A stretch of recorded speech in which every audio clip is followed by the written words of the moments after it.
The Sayreville Bombers. And welcome to Sayreville War Memorial High School Bomber Stadium, site of tonight's big game between the J.P. Stevens Hawks and the Sayreville Bombers. Hello again, everyone. I'm Lou Brodno. Glad you could join us for what should be an outstanding regular season high school football game, the regular season finale for Sayreville and for J.P. Stevens, their last game, of course, before the playoff cutoff. Big game tonight, and calling the action alongside is Steve Toburn.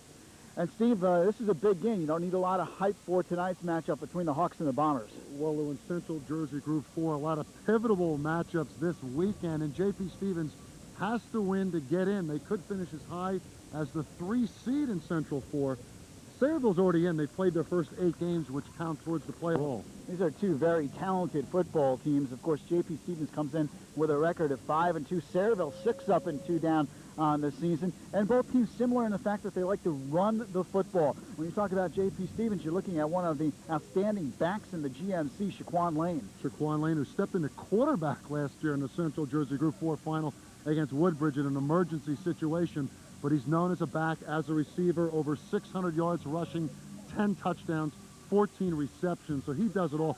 Shaquan Lane, he finds a corner and he's gone, so watch out. Well, probably one of the most important players on the field tonight for the Sayreville Bombers is two-way star Antoine Simmons. The Antoine Simmons, he's also pressed into emergency duty at middle linebacker with the injury to sophomore Brandon Hoyt, who suffered a deep shoulder bruise 2 weeks ago and hasn't played since. So Simmons, as the feature back in the wing T, also very important on defense for George Najar's Bombers. All right, we are just moments away from the start of tonight's game. It's J.P. Stevens versus Sayreville. You're watching Central Jersey High School football on Cablevision Sports.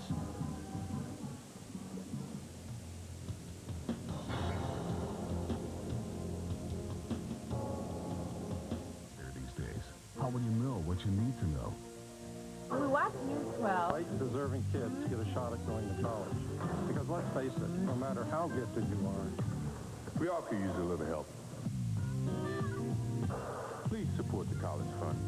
Mine is a terrible thing to waste. want to go one-on-one?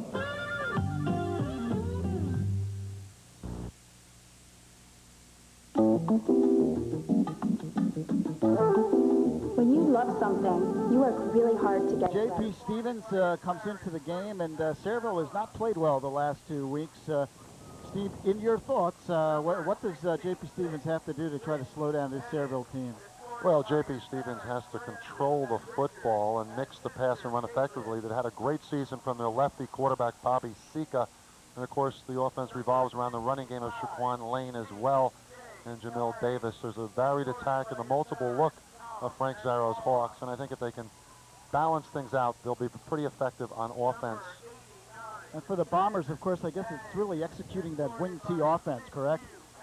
That's absolutely true, Lou. Move the ball on the ground. A team which 2 straight losses, but they played well against Piscataway last week. They looked to Antoine Simmons and the veteran quarterback Charlie Bowden, who's having another banner season. The Bombers would like to bounce back. They're already in the playoffs, but they'd like to get a home field for at least the first round, and they could possibly get that with a victory here tonight. All right, just moments away from the opening kickoff. It's J.P. Stevens versus Sayreville. You're watching Central Jersey High School football on Cablevision Sports.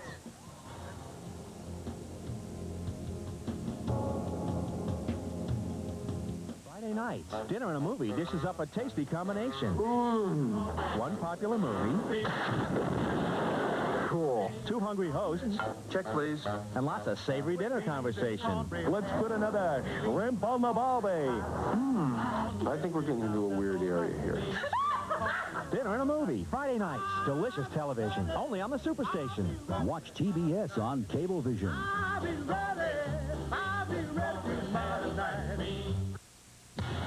It's women's college basketball at its best as the preseason WNIT comes to Rutgers. The Bombers and the Hawks are on the field. We're ready to go with a big high school football game on this very chilly November evening here in Central New Jersey. Sayreville coming in at 6-2 on the year, and J.P. Stevens 5-2. And the Hawks looking for a victory tonight, and they really need a win to assure themselves of a playoff berth. They really do, Lou. They could finish as high as number 3, depending on opponent results this weekend. Manalapan has an awfully huge game against Middletown South tonight. Colonia facing East Brunswick in another pivotal game, and you've got Piscataway hosting Perth Amboy. So a lot of action determining this Central Jersey Group 4 field, but Stevens does have to win to get in. These two teams, of course, playing last year in a very even football game. And Sayreville and J.P. Stevens have had some very good games over the last several years. Well, last year was game 1 as it was the year before. Sayreville winning 24-14 last year and 42-21 the year before. George Najar has not lost to Stevens. Sayreville, of course, coming off their first state championship year in '97 as a Group 3 school. They're now up in Group 4 with these tough guys like Stevens and Piscataway and East Brunswick. Manalapan, and you talk about Hunterdon Central is undefeated, is going to have the top seed. It's a loaded section, Central Jersey Group 4. Bombers and the Hawks are out at midfield. The captains are there. Game time temperature probably in the low 40s, maybe upper 30s. And the wind has died down quite a bit. We had quite a brisk wind prior to the start of the game, but right about now it has died down quite a bit. But it's a chilly evening, probably our coldest night of the season so far. Well, it is really the first cold weekend we've had, but it's pleasant enough. It's dry. The wind has died down, and hey, it's football weather in early November, and everybody's gearing up for the playoffs, so a great regular season finale, at least for Sayreville. Stevens still has Thanksgiving Day weekend with Edison. Pretty good crowd on hand here in Sayreville, as is usually the case. And the crowd continues to file in. This is a great football town, isn't it? Oh, there are not too many left, Lou, in terms of atmosphere, and the crowd building here in Bomber Country. Always great hospitality and great hosts, and it's just a terrific town for high school football. Great spirit here at Sayreville. Pretty good crowd for J.P. Stevens also on the roadside. Excellent. So much riding on this game for the Hawks. Sayreville in their home blue uniforms, white numerals, the silver helmets, and J.P. Stevens, the road white trimmed with green and gold. And right now, the big crowd here at Sayreville rising for the playing of our national anthem.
Ready to go. Nice job by the Sayreville Bomber Marching Band with the playing of our national anthem.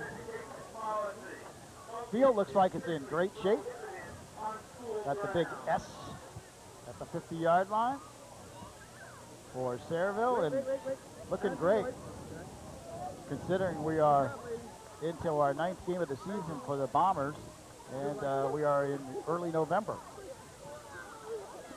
Hard to believe there's still at least 3 football games left for those teams who make it to December 5th, perhaps 4, if you play a Thanksgiving weekend game. And Anthony Campiglia is down on the sideline. He's ready for his pregame report. Anthony? Thanks, Lou. I know I've said it 100 times before, but it is a beautiful night for a football game. That brisk chill is in the air. Both teams jockeying for playoff positioning. They came out of the locker room fired up. They're excited. Coaches are excited. I know the fans here at Sayreville War Memorial, they're really excited. It should be a great football game. Back upstairs to you.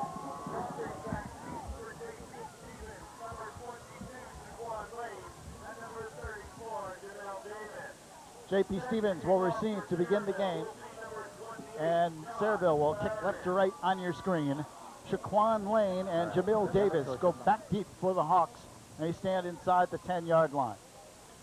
And Stevens does have immense speed. That's the one thing that George Najar of Sayreville fears so much, is the breakaway ability of this J.P. Stevens club.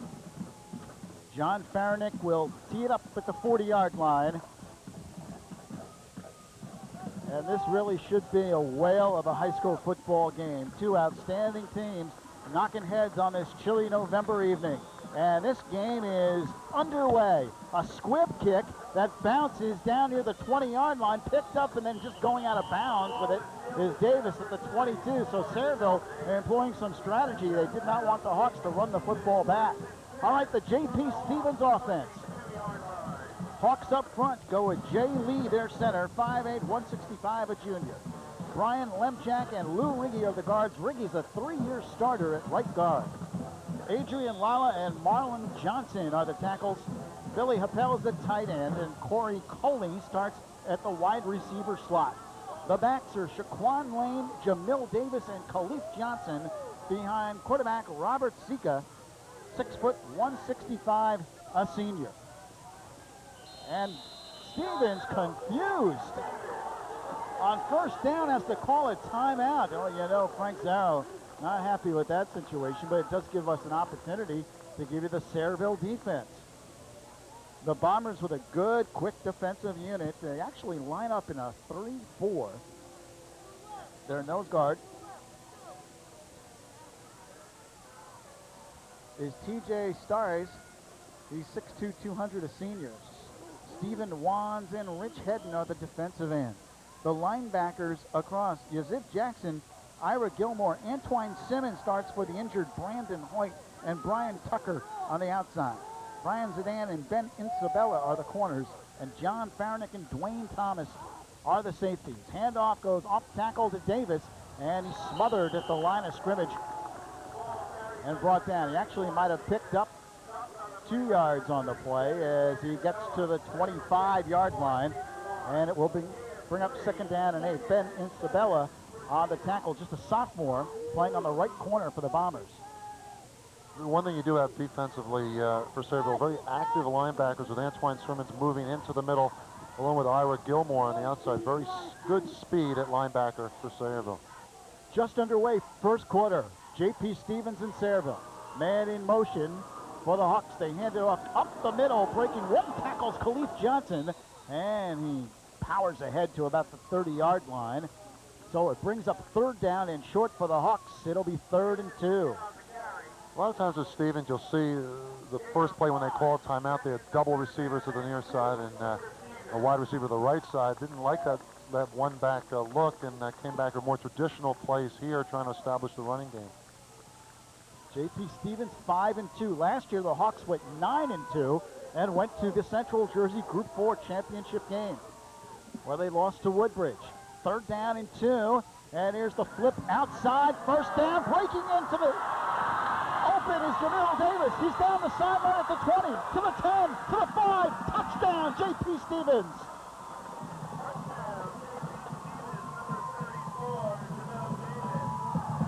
Well, the one thing George Najar said before the game, Lou, to me, with J.P. Stevens, they turn the corner, it's over. And that time we saw it with Davis. I mean, people worry about Lane, but Jamil Davis, he's another one that can just take off like a jet. You'll see the quick pitch, and Davis finds the corner. And once he finds the corner, he's out in the open with 4.5 speed, and he is gone. Touchdown, J.P. Stevens, and they are on the board quickly, which is exactly what they wanted to do. For Jamil Davis, his 9th touchdown of the year. Extra point kick is no good. I don't know if it was partially deflected, but the kick is no good. So with 10.5 remaining first quarter, the score is J.P. Stevens 6 and Sayreville nothing. Anthony Campiglia has some early thoughts after that touchdown on the sidelines. Anthony? Thanks, Lou. You know, if the Hawks wanted to make a statement early, they certainly did that. A 70-yard touchdown run on the first series. Sayreville is back against the wall early. They're in a hole. We'll have to see how they respond here with their first series on offense. Back upstairs to you. Yeah, an interesting point that Anthony brings up. That's a quick strike for J.P. Stevens. And, you know, if you're Sayreville, you've lost 2 weeks in a row. And George Najar has got to be concerned, having lost 2 games in a row and starting this game like that. And strangely, Lou, they've been a little flat at home. They struggled with Colonia. They beat Bishop Law in overtime and lost at home big time to East Brunswick. So they've not played great here in their home territory. Kickoff is a short kick that bounces at the 25. It's picked up at that point, up the middle and into the clear. And a big run back for the Bombers is Dwayne Thomas, number 8. He gets across the 50-yard line. And Sayreville has great field position to start their first offensive possession. The Bombers' offensive line looks like this. Eugene Kelly's the center. Mike Chamar and Chris Porty are the guards. Frank Terzino and Ryan Czerzuski are the tackles. And Ben Tang, an outstanding tight end, 6'1", 190, a senior. John Farnick is the split end. And in the backfield is Yazid Jackson, Ira Gilmore, Antoine Simmons, behind quarterback Charlie Bowden, 6 foot, 170, a senior. And the pitch goes outside to Jackson, and he gets to the corner and picks up a Sayreville first down at the 36-yard line. Let's give you the J.P. Stevens defense. The Hawks defensively employ a 4-3. Adrian Lala and Keith Ferrari are the defensive ends. Marlon Johnson and Charlie Greenstein are the tackles. Lou Riggy, Khalif Johnson, and John Savell are the linebackers. Pat Brown and Jamil Davis on the corners, and Shaquan Lane and Billy Happel are the safeties. Now a whistle by the officials. And a momentary timeout. Well, a quick start for Sayreville, Steve, as they get the big kickoff return, and then right away they'll have a big gainer, but now illegal procedure will back them up 5. Yeah, motion penalty hurting there, but Sayreville, all they can do is try to bounce back quickly. A little toss and some good yardage on first down, negated here by the 5-yard penalty, so 1st and 15, but the Bombers looking to answer back quickly. So the football at the 41-yard line, first down, 15, Sayreville. In J.P. Stevens territory, pitch goes outside Simmons, gets to the corner, Simmons is on his way, and he's finally brought down, but he picks up about 15 yards on the run as he gets down near the 25-yard line. Both teams looking to go with their speed around the corner on the toss series and the pitch, and a good run around the corner. Once you break that corner, it means 10 or 15 yards, and that time he picked about 14 yards on the run. And we see the speed of Simmons.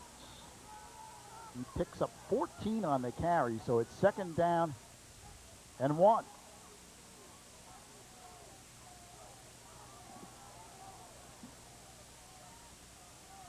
Football at the 26-yard line.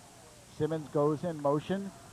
And Bowden gives up the middle this time, and breaking some tackles is Ira Gilmore, the outstanding fullback, and he weaves his way for a first down. Well, so far, neither defense has shown that they've been able to stop the other's offense. No, Ira Gilmore, who actually played guard at the end of last year, moving back to his comfortable fullback slot in 98, and showing us a quick opener, establishing that fullback belly series with Simmons going in motion. They're trying to get the varied offense going here on the wing T. 1st and 10, Sayreville at the J.P. Stevens 22. Pitch goes outside. There's a big defensive play. Jamil Davis comes in on the penetration, and he nails Jackson in the backfield. Well, East Brunswick committing there defensively, and Davis is so quick. Once Davis gets through into the backfield, just a matter of whether the ball carrier is going to get by him. He makes the stop for a loss. Jamil Davis coming from the right corner, 5'10", 175, a senior. So a loss of about 5 on the play, and that brings up 2nd and 15 for the Bombers. Split backs behind Charlie Bowden, and Jackson now goes in motion. Bowden gives on an inside handoff to Simmons, and he twists his way down to about the 22. A short pickup. Now a big 3rd down play coming up for Sayreville, 3rd and very long. Well, where they are, Lou, you would think they got 2 shots at it, because you're not going to punt the ball this deep now in the red zone. So Bowden might see another run, and perhaps a play action pass to save on 4th down. We'll have to see here. I would say go back to Simmons maybe on the toss. 7.5 remaining first quarter. J.P. Stevens 6 and Sayreville nothing. Bombers on the march with a 3rd down and 10. Jackson goes in motion. Bowden play action. Rolls out left side. He fires over the middle, and it's incomplete. Intended for his tight end, Ben Tang, but there was pretty good coverage offered out there for the Hawks. Well, they went to the play action pass down before I thought they would. I thought they were having pretty good success running the ball. We'll see what Charlie Bowden and company would think. Another play action pass perhaps here on 4th down. So 4th down and 10 at the 21.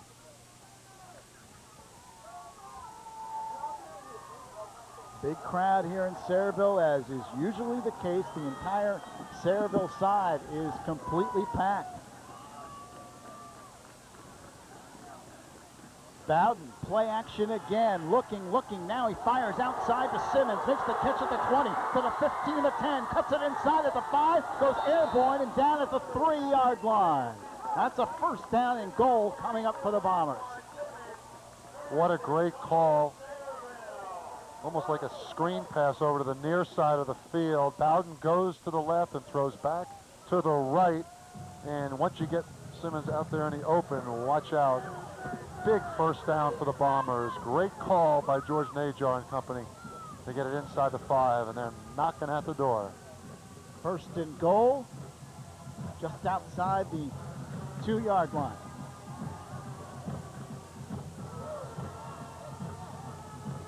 Bowden gives, Gilmore powers his way, touchdown Sayreville.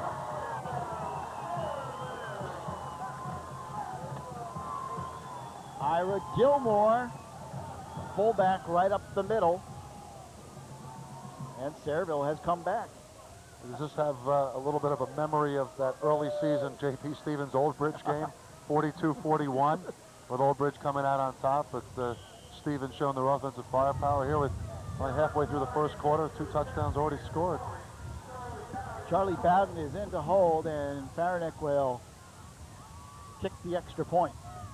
Looking to give the Bombers the lead. Snap is good. The kick is up. It is good. 6:47 remaining first quarter. Sayreville 7 and J.P. Stevens 6. We've got a dandy.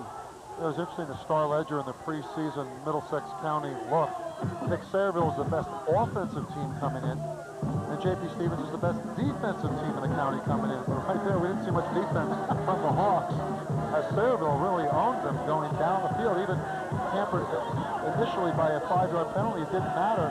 Antoine Simmons and company and Charlie Bowden with some very deft passing, getting it done. And, hey, we got ourselves a ball game. That's for sure. A lot on the line here this evening. Well, it's very interesting that offensively the two teams really are so similar. They have such outstanding athletes in the backfield, and they can pick up big chunks of yardage in a hurry. Yeah, as quick as Lane and Davis are on the Stevens side, you look at Simmons and company on the Sayreville side, and they got some speed too.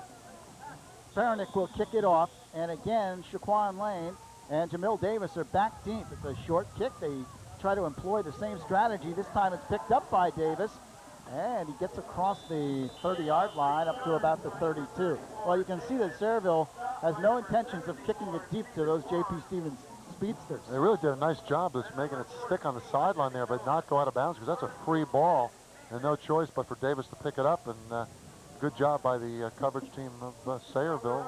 You want to prevent that long return. J.P. Stevens coming in at 5-2. The Hawks have lost 2 games by a total of 2 points. They're 2 points away from being undefeated at 7-0. 1st and 10, J.P. Stevens at the 32-yard line. Man goes in motion. Davis, handoff goes up the middle with 2 hands around the football up to about the 40-yard line. Good push by the Hawks offensive line as Khalif Johnson carried the football. There's a lot of weapons in that backfield. You could go Lane and Davis to the outside, Khalif Johnson up the middle.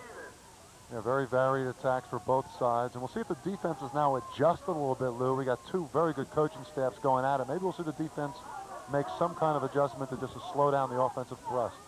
2nd down and 3 for J.P. Stevens. They're at their own 39-yard line. Man goes in motion. The pitch goes outside to Lane. And Shaquan Lane picks up the first down as he gets across the 45 up to the 47. Yeah, nice job also by the guards on the one side. The left guard, Brian Lemchak, doing a nice job of pulling there. And the guards out in front. And, hey, Stevens is just moving that football effectively right now. Just under 6 minutes remaining first quarter. Sayreville has a 7-6 lead on a chilly November night here in Middlesex County in a key football game for both teams, especially for J.P. Stevens. They really need a victory here tonight. 1st and 10 for the Hawks. They're at their own 47, and the handoff to Lane. Wants to go right, but nowhere to go this time as the Bombers play it well. Stephen Wands was the first man to make penetration. Well, you got some help from Rich Hedden, who cleaned up. Hedden comes in with 33 tackles on the year.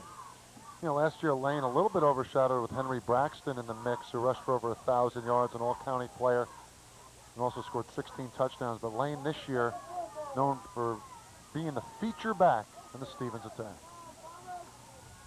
2nd down and about 7. They picked up 3 on the play. Ball sits right at the 50-yard line. Lane goes in motion, and the pitch goes to the right side. Davis again. He's into the Sayreville secondary. Makes a nice cut. He's across the 30-yard line. Well, right now, Jamil Davis is killing the Sayreville defense. I better not call Shaquan Lane the feature back because Jamil Davis has something to say to me right back there with that long run. Jamil Davis who broke one for 70 yards for a touchdown just a few moments ago. This time with a nice breakaway run for a first down, and they are moving the football now at the 30-yard line. Well, Jamil Davis with over 490 yards rushing coming in, an 8.4 yard average per carry. 1st and 10 for the Hawks. They are now in Sayreville territory at the 30-yard line, and the give goes up the middle and powering for about 5 yards or so. Looks to be Jamil Davis again on the carry. Stevens is just flying off that football at the offensive line. They're really getting off the ball very quickly. Jay Lee, Brian Lemchak, Lou Riggy, the all-county guard, a right guard, Marlon Johnson, and Adrian Lauer, the tackles, doing a real nice job up front right now for Stevens. It's a pickup of 5 on the last play, so 2nd down 5. Boy, the Hawks pick up 5 yards per carry. I think Frank Zarrow will take that, right? Absolutely. Man goes in motion, and Sika gives inside. This time it's Khalif Johnson, and he picks up about 3 yards or so as he dives down to the 22-yard line. So 3rd down and about 2.5 coming up for the Hawks. And the Hawks, a team which made their first playoff appearance in 11 years last year, played it against Woodbridge in a very spirited game last year and lost, but gave a good showing for themselves and back here in 98 trying to get back to those playoffs. Key 3rd down here for the Hawks to keep the drive alive. The pitch goes outside the lane, breaks a tackle, breaks another. He's at the 5. Touchdown, J.P. Stevens. What a run by Shaquan Lane, who looked like he was stopped at the line of scrimmage and got away. His 11th touchdown of the year. And Lou, you can't hand tackle that kid. His feet are just too quick. Couple of hand tackles. Guys did not get in front of him and really corral him. And if you don't give good fundamental tackle technique on a kid like Lane, forget about it. He bolts away. Another touchdown, and Stevens is on fire right now. 2 touchdowns and 2 possessions. Very impressive. So the Hawks have a 12-7 lead, and it appears that J.P. Stevens will go for 2 as they line up for a 2-point conversion. Robert Sika, the quarterback, calls the signals. He's got receivers split left and right, and he looks to throw. Straight back to pass. It's deflected at the line of scrimmage and knocked away. Good defensive play for the Bombers. So with 3:06 remaining here in the first quarter, it's now J.P. Stevens 12 and Sayreville 7. The Bombers look a little shell-shocked. Their defense being riddled with the running of Jamil Davis and Shaquan Lane. J.P. Stevens wanted to get off to a quick start here. They've lost the last 2 years with Sayreville, and they're certainly doing what they have to do, getting on top early in this football game. J.P. Stevens under head coach Frank Zarrow, his 6th year, but you know, he's been with the program since 1973. Yeah, Long-time assistant. 25 years and many years an assistant. Tony Simonelli has some very good teams in the mid-'80s.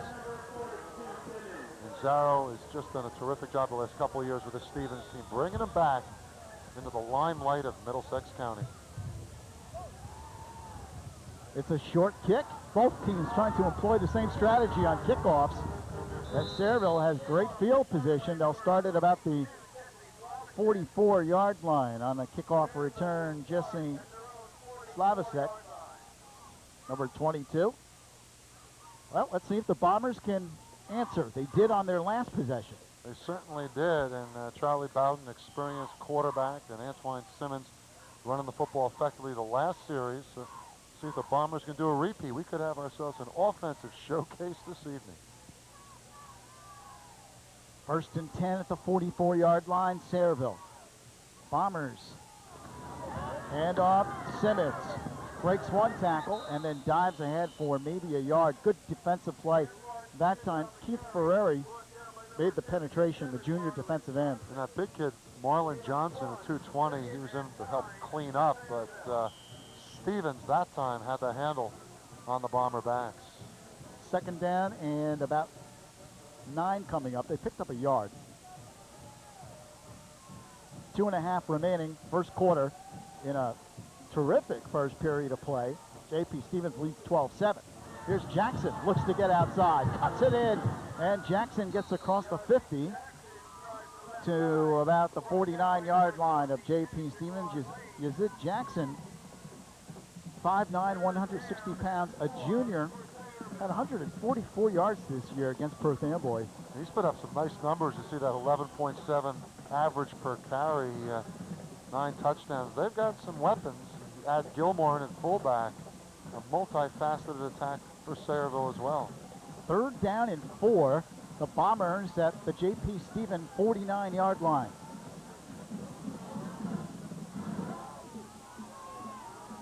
Bowden back to throw. He fires, and it's caught. Jackson makes the catch, and it looks like he has enough for the first down. He got to the 45, and that is a Sayreville first down. Nice throw by Charlie Bowden. And great concentration by Jackson to catch that ball in between 2 defenders and just knew exactly how much yardage he needed for the first down. Really a perfect pattern run out of the backfield by Jackson. So the Bombers keep possession on a 1st down and 10. They're at the Hawks 45. Receivers split out to left side. Bowden gets away. Now rolls out left side. Fires long, incomplete. Showed a good arm that time. He got away from Marlon Johnson, who almost nailed him on the sack. That was almost a free play, Lou. Bowden very fortunate not to be sacked and threw one, just heaved it downfield. That's a pretty good arm for a small guy, Bowden. Not a big kid at all. Listed at 6', 170. I don't even think he's that big. Who could forget the big fake field goal, though, against Middletown South in that Central Jersey Group 3 championship last year. What a play in the history of Sayreville football to win their first state championship last December. That was a terrific play. 2nd down and 10. Draw play goes outside is Gilmore. A beautifully executed play by the Bombers as Gilmore picks up the first down. And Bowden had a lot of people faked out. He had me faked out. Yeah, Lou, that was perfect deception by Bowden. We saw it earlier on the pass play when he went back across the field for the completion to set up the touchdown.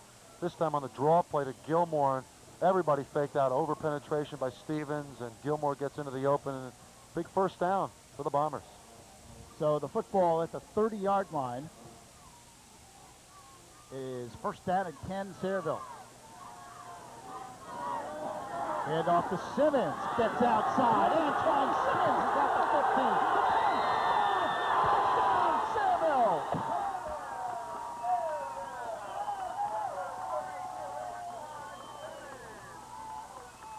Well, I think you can apply that George Najar quote about turning the corner, and it's over for both sides, for his own club as well, because that time Simmons finding the sideline. And what a burst of speed. I like to see him and Lane and Davis in a foot race. Antoine Simmons, his 8th touchdown of the season. Came in with over 500 yards rushing and a 7.4 average per carry. And we're still in the first quarter. Charlie Baden will hold, and Farinick will kick. Snap is good. Kick is up. Kick is good. 46 seconds remaining here in this first quarter. And the score is Sayreville 14, J.P. Stevens 12. What a first period of football. Unbelievable. A great run by Simmons to cap things off here for the Bombers, and they just answer back twice. We'll see if these extra points come back to haunt Stevens later in the game. They've missed on both conversion attempts. Anthony Campilia, the third member of our broadcast team, down on the field. Thanks, Lou. You know, we talked before, this should be a great football game, and so far, we're not getting disappointed here. Each time Stevens scores, Sayreville responds right back. You know, right now, you got to give the edge to the Bombers. They're making their extra points, and they have a 2-point lead. Back upstairs to you. And so far, that has been the difference in the game. The two kicked extra points for the Bombers. Sayreville will kick it off. And again, Davis and Lane are back deep. They come in a little bit now. Yeah, I think Davis is anticipating another one of these sideline kicks.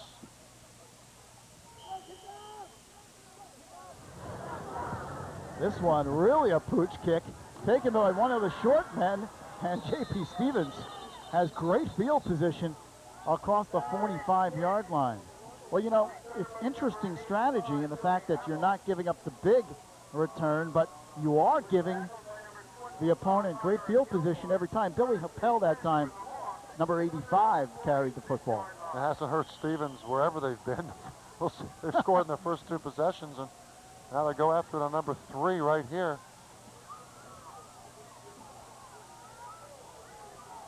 The Hawks come up to the line of scrimmage with 41 seconds left first quarter. It's 14-12. Sayreville on top. Whistles and a penalty flag flies. So probably go against Sayreville. Someone lined up offsides for the Bombers.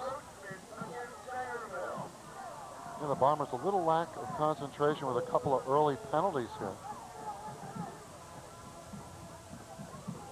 So now J.P. Stevens with a 1st and 5. They are in Bomber territory at the 49. Not bad. You don't even have to run a play and you're already in Sayreville territory.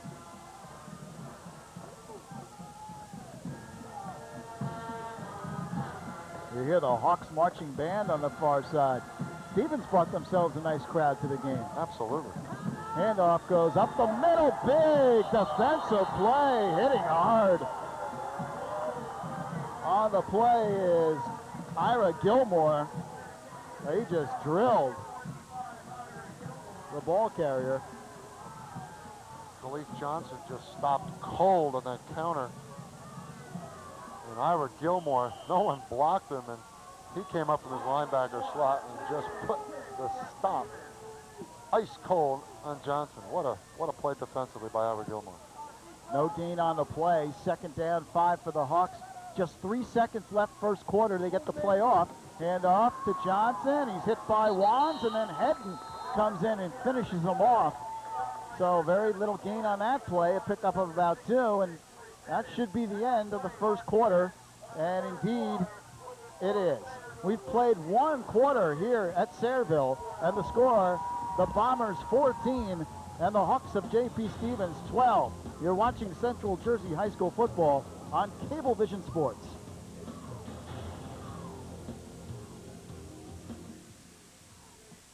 Hey kids, smoking is a dirty... Welcome back to Sayreville's War Memorial Stadium, where the Bombers lead the Hawks 14-12. Lou Brogno along with Steve Tober. Anthony Campilia is down on the sidelines. Glad you could join us here on Cablevision Sports for this big Greater Middlesex Conference high school football game. It's been an exciting one so far, Steve. And Stevens apparently finally stopped here, punting on 4th and short. 4th down and 1, and the Hawks will punt from the 44. Oh, it's a short kick. That's not exactly what the Hawks had in mind in that situation. Picked up about 9 positive yards. So Sayreville gets pretty good field position out of this. Certainly would have been better off going for it. Easy to say now after the punt. So Sayreville gets it at the 37. Anthony Campiglia on the sidelines. Ant. Thanks, Lou. You know, we've just seen our first defensive stop of the game, and it's already the beginning of the second quarter. Sayreville now a great opportunity to get another score on the board and increase that lead. Back upstairs to you. First down 10 at the 37-yard line. And off goes inside, cutting Jackson, and he slides across the 45 up to about the 46-yard line. There we see some classic wing tee football with a misdirection, a good trap blocking, good lead blocking by the other two backs. And Jackson picking up 8-9 yards. Just underway here in the second quarter. It's 14-12. It's been a seesaw battle in the first quarter. Both teams offensively able to move the football nicely. Official timeout, have an equipment problem on one of the Sayreville players. Might be a chin strap. Looks like they've got it taken care of. Ira Gilmore, the fullback. Yeah, looking at the Middlesex County standings in the Star Ledger, Sayreville number 5 in the county, Stevens number 6.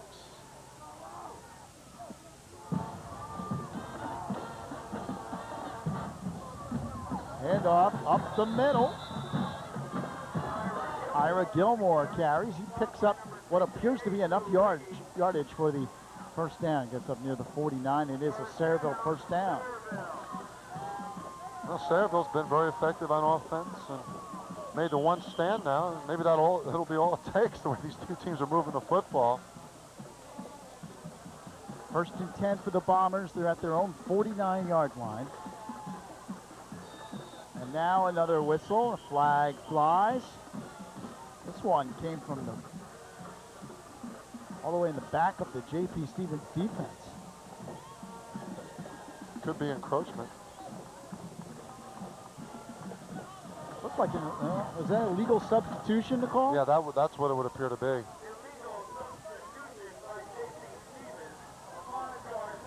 That's a 5-yard penalty, so it'll be first and 5.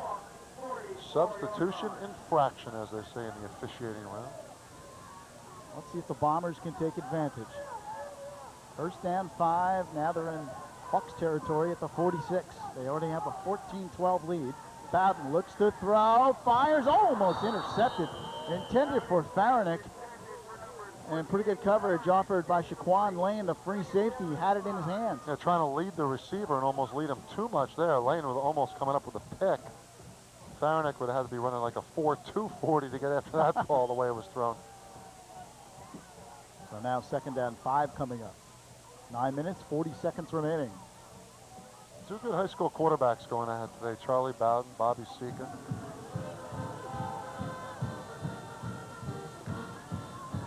Simmons looking to turn the corner, now cuts it in. Simmons to the corner at the 30, to the 25, still on his feet and inside the 20-yard line.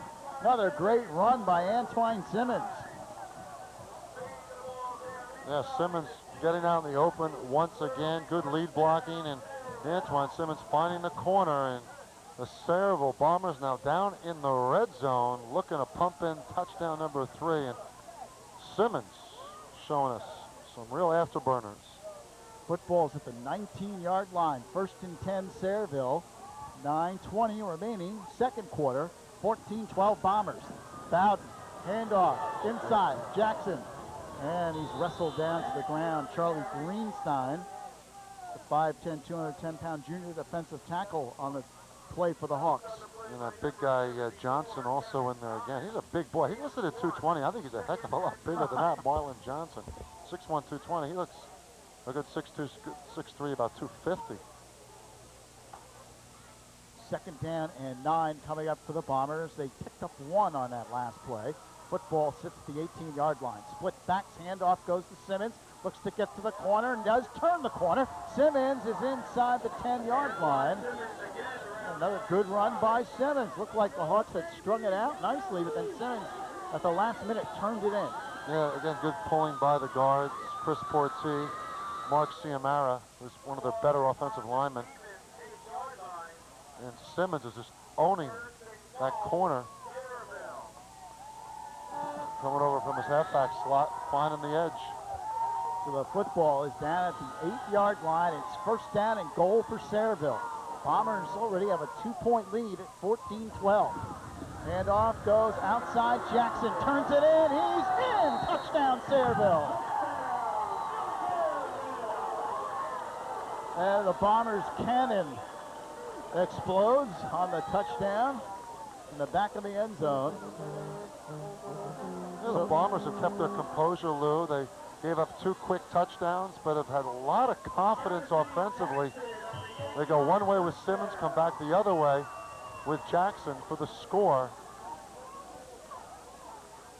So now Sayreville will attempt the extra point. Yeah, they're looking to go up by 9 points. These extra points are becoming more important as they keep scoring. Snap is good. Kick is up. It is good. So Faranick is 3 for 3 on extra points. With 12 extra points coming into the game. With 8:13 remaining in the second, it's 21-12 Sayreville. The Bombers trying to build on their impressive performance, albeit in a loss to Piscataway last week in a tough 14-13 setback. The Chiefs and Bombers always have great games, and tonight it's been an offensive showcase. When you think about it, Lou, the Bombers have been struggling offensively of late. They started the season scoring at least 36 points in the first 4 games, and they only scored a touchdown against Colonia, had 3 touchdowns in a tight win over Bishop Bar, 22-21, then held to a touchdown against East Brunswick, and then 2 touchdowns against Piscataway. So they got their offensive punch back here tonight with 3 quick scores here in the first half. Against a pretty good defense. Notably, and considered the best defense in Middlesex County coming into the season, even though J.P. Stevens averages 30 points a game, but you would think defensively they should do better than this. Now Bowden doing the kicking. It's an onside kick this time. And it's covered by the Hawks. So Sayreville trying all kinds of things in the kickoff game. Corey Coley covered the ball for the Hawks. And Stevens has great field position. They start at their own 43. Lou, have you ever seen such respect for 2 return men? The 2 kicks to the sidelines, the 1 up the middle, and now this onside kick, 4 kicks and trying to avoid the deep man. I've never seen anything quite like it. Well, that time it was interesting. They totally disdained the kickoff completely. They just went for the onside kick. All right, Sika brings the Hawks up. They trail now by 9, and the handoff goes up the middle. There's not much there as the Bombers stop it up. Antoine Simmons from his middle linebacker slot coming up, making the initial hit. I tell you, he's doing a good job on both sides of the football. Jamil Davis picked up about 2. Rich Hedden in on the tackle. Also Stephen Wands for the Bombers. And with the injury to Brandon Hoyt, their outstanding sophomore middle linebacker, out with a deep shoulder bruise 3 weeks ago. You have Simmons, who played free safety against East Brunswick, stepped in for some middle linebacker duty against Piscataway last week, and now starting at middle linebacker tonight, and he's important in there. Second down and about 8. Football just across the 45-yard line. Sika looks to throw, has time, lofts it up, and his receiver falls down, and no flag on the play. Good coverage offered downfield by Twain Thomas, the strong safety. Yeah, and a lot of people looking for flags from the J.P. Stevens side. It'd be a trip, but none was there. Good position by the referee to make the call, to make the no call. So now 3rd down and 8 for the Hawks. Hey, the Hawks, the last 2 times they've had the football, they didn't go for it on 4th and short, had a short punt. Led to Sayreville, good field position, eventual touchdown here with a crucial 3rd down and 9. And hey, here's a big play for Bobby Sika, who has been a good passer this season.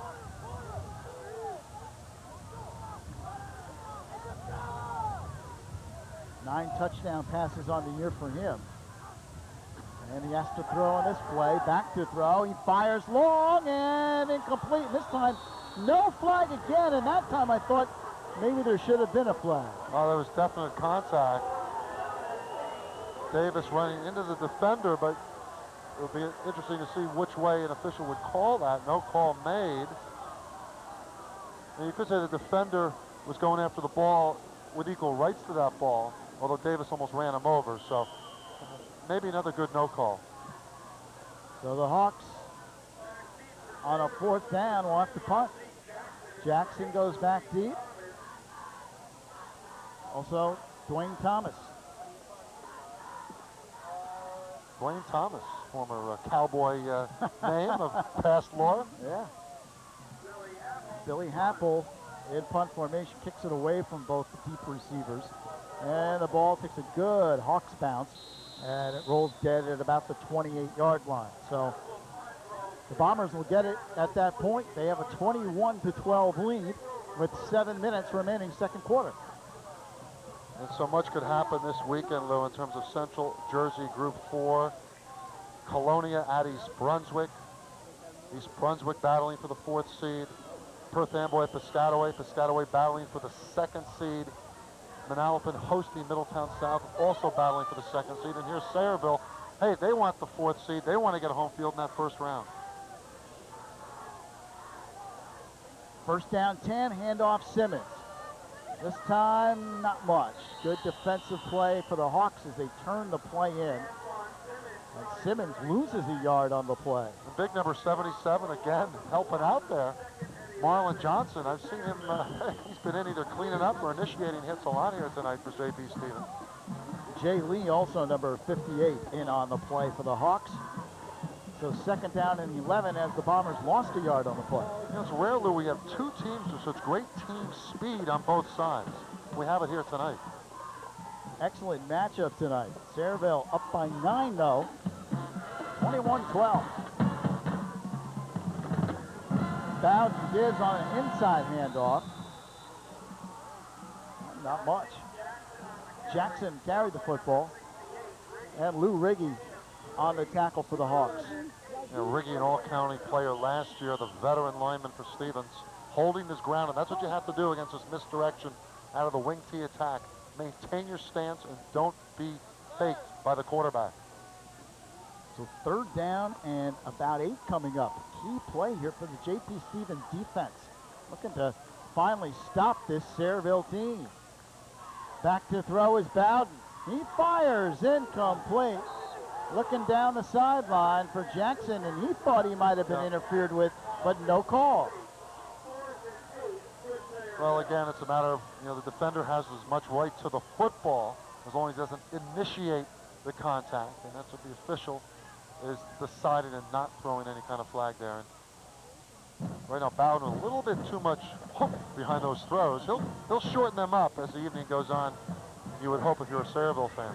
So the Bombers, for the first time now, 3 and out, and they'll punt. Bowden is in punt formation. And watch out, Lane. He's deep. Shaquan Lane at the 40-yard line. It's a good snap. Bowden gets it away. Line drive. That bounces across the 45 and dead at about the 41. So again, the Hawks unable to return the football. Some of the worst field positions Stevens has had tonight at their own 41-yard line. They've really had incredible field position because on 4 kickoffs, either an onside, a short 15-yard kick up the middle, and then 2 sideline kicks, Stevens has had superb field position all of the first half.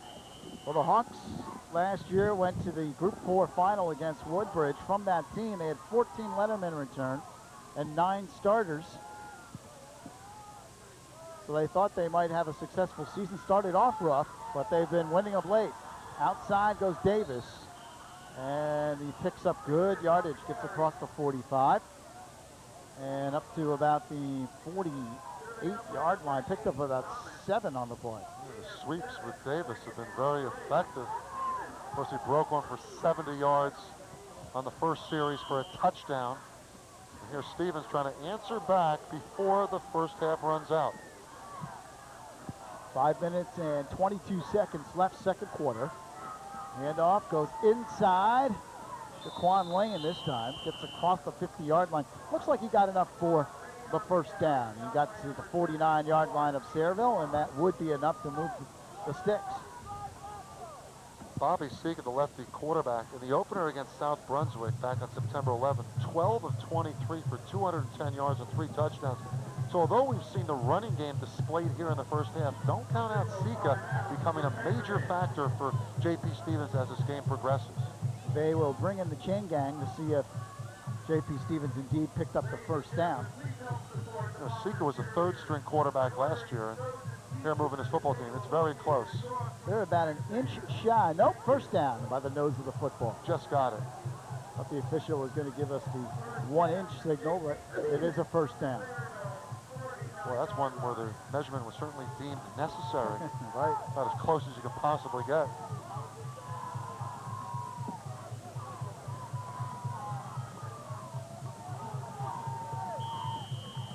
So the Hawks come up to the line of scrimmage, 1st and 10 at the Sayreville 49. Pitch goes outside to Davis. He will not be able to turn. Whoa, got away. Ben Tang turned him in, had him behind the line of scrimmage, and Davis got away. Well, Lou, again, we're seeing these arm tackles by the Sayreville defense, which you can't do against these quick backs. You got to get your arms around the running back and bring him down. You can't just reach out with your arms, and that allowed Davis to break away and make positive yardage out of that play. He picked up about 6. Maybe, yeah, about 6 yards, 2nd down, 4. With the legs of locomotion that Lane and Davis have, you got to wrap around those legs, or else you're in big-time trouble trying to bring them down. Hawks at the Bomber 43. Inside handoff now. Lane looks to get outside, cuts it back in. Nice run by Shaquan Lane. Picks up a first down as he gets inside the 40 again. The Bombers had it diagnosed behind the line of scrimmage, but Lane got away and snuck inside for the first down. Well, counter reversal, a wing T scheme there on the J.P. Stevens side with a fleet-footed Lane picking up the first down. 4 minutes left, second quarter. 21-12, Sayreville on top, but the Hawks are driving. They're at the Sayreville 37. Lane cuts it in, not this time. He is hit, and he will be pushed back. The original hit by Ben Isabella, sophomore corner. Some good hitting out there. Referees kind of separating the teams that time as they did not play the whistle. A lot riding on this football game, and both teams emotionally involved. That's what you like to see, very spirited action out there in the gridiron. It's about as good as it gets in the regular season. Huge crowd on both sides. Two excellent teams, 5-2 Stevens, 6-2 Sayreville. So much at stake. Whistle. And looks like there might have been a piece of a pad or a mouthpiece or something. I'm not sure what it was. Might have been an ear pad on the inside of somebody's helmet. Yeah, it's funny, Louis. See the Manalapan assistant coaches in front of us here on the Bomber side. You start scouting teams so early with playoffs now, 3 rounds. Sika keeping, dumps outside, catch made to Johnson. Khalif Johnson's up the sideline, runs over a tackler inside the 10-yard line. Nicely executed as Sika rolled to the left and fired to Johnson. A quarterback waggle, a little dump pass. What a perfect play by Sika. Did you see that little quick hit he made? Oh, what a nice pass. There you see Bobby Sika, what he's capable of. Really a gorgeous play there pulled off by the Hawks. So J.P. Stevens with a first down and goal at the Sayreville 8. Hawks looking to get right back into this game. They have receivers split left and right, split backs now behind Sika. He pitches outside the lane at the 5 for the corner. Touchdown, J.P. Stevens. Shaquan Lane, who may be the fastest man on that gridiron tonight. And that sweep has been so effective for Stevens. And they answer right back. If it wasn't for the extra points, they'd be 1 point away. Here they are, 3 points away, 21-18. So the Hawks now looks like they will again go for 2 and try to pull within 1. It's 21-18. As they come up to the line of scrimmage, Sika has receivers split left and right. 2-point conversion opportunity. The throw outside, incomplete. He had his man, Shaquan Lane, but it was thrown behind him, could not hang on. So it remains a 3-point game. It's Sayreville 21 and J.P. Stevens 18. Yeah, Stevens has done it all offensively. Their only deficiency has been in the extra point conversion game. That time missing for the 3rd time, but the speed of Stevens answering back to the speed of Sayreville. We are seeing some offensive showcase so far from both ball clubs. It has been a great first half of high school football. Anthony Campilia is on the sideline. He's seeing all this scoring firsthand, Ant. Thanks, Lou. That last score by Stevens, really a crucial score. They got it back to basically a 1-score deficit for themselves. They're down by 3 points right now. They didn't want to go into the half down by 2 scores. And again, with a few minutes left here, the way these two teams have been scoring, we may not be done scoring here in the first half. Back upstairs to you. There's plenty of time. 2 minutes left, especially the way both teams have been approaching their kickoffs. Now, I'm not sure if there is a discrepancy on the clock or what. Okay, the clock said 2 minutes. Yeah, they're talking 2:43. 2 minutes and 43 seconds left. There is a clock operator up in the booth, so the clock should be official. So they're readjusting it right now, and they are down to 2:43. That's a lot of time. And again, especially the way both teams have approached kickoffs tonight. I mean, they're going to get field position probably around the 40-yard line. We'll see what Stevens does with this kick. All right, Hawks will kick it off. Simmons is the deep man for the Bombers.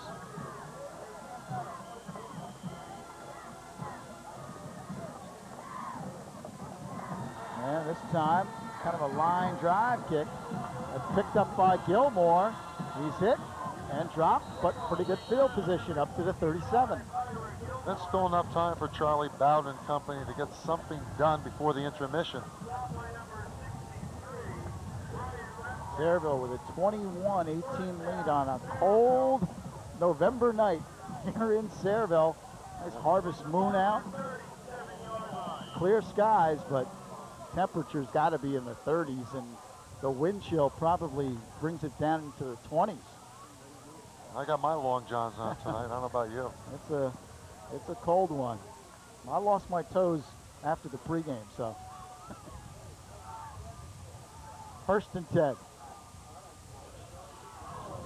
Bowden looking to throw. In trouble. Now he's hit and dropped.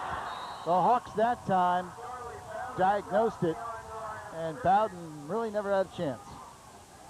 No, he didn't. Great penetration by J.P. Stevens that time, and Bowden was hung on the ball a little too long in that instance to make anything happen. Could not get to the outside. And of course, the clock moving, approaching the 2-minute mark. Loss of 3, second down and 13 coming up for the Bombers. And Sayreville now doesn't look like they're in any particular hurry to get up to the line of scrimmage after they lost yardage on that first down play.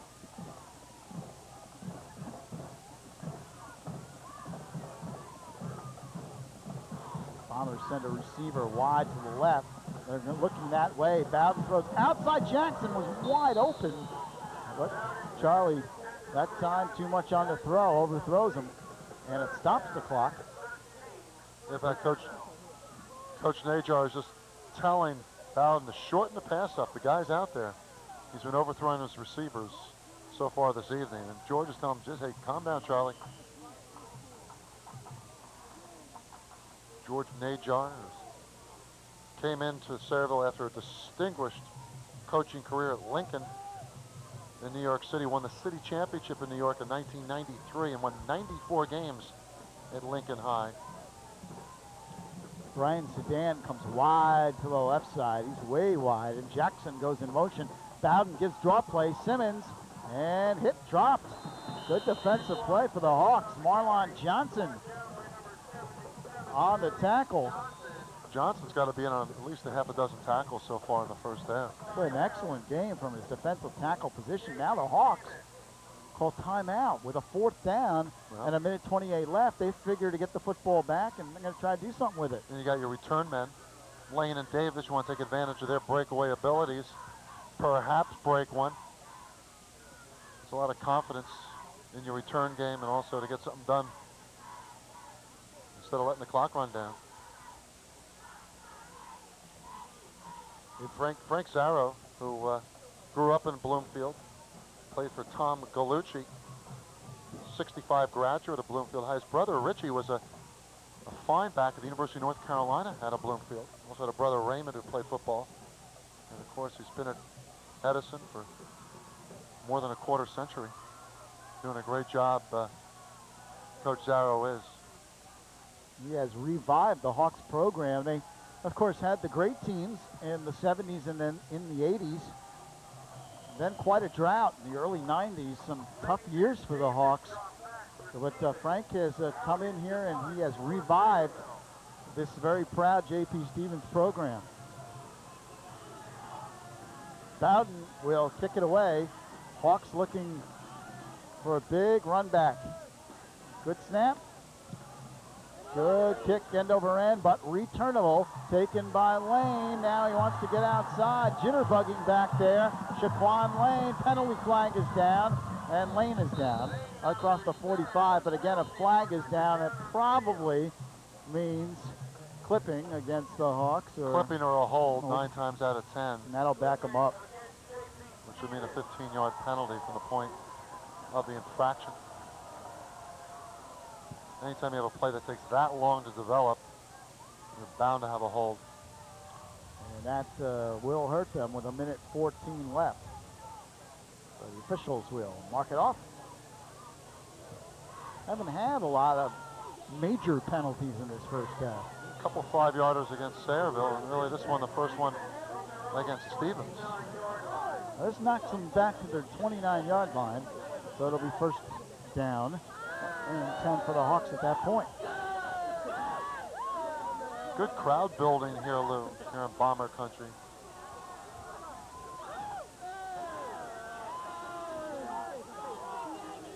First and 10 at the 29, split backs behind Sika. He wants to throw, he fires incomplete. Looked like the ball might have slipped out of his hand. He double clutched there. And Bobby Sika's pass is incomplete, so brings up second down 10. They do a lot of that 3-step drop or 2-step quick pass, quick openers. That time appeared not to get a good grip on that football.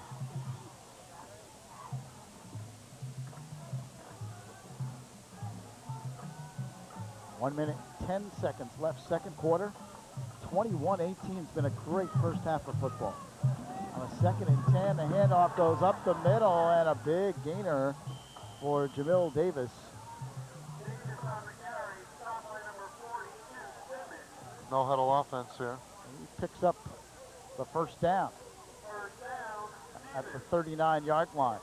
Clock stops momentarily with 1 minute left in the second quarter.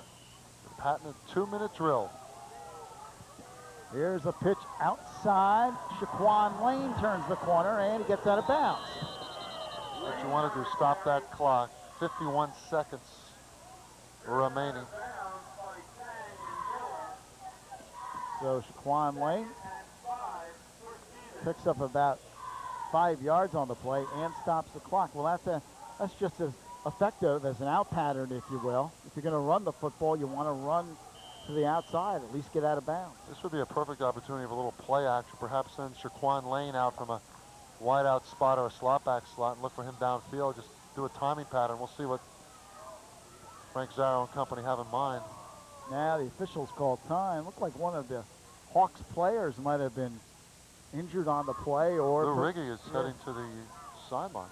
Riggy, a 3-year starter at guard. I don't think he's injured. It might be an equipment problem.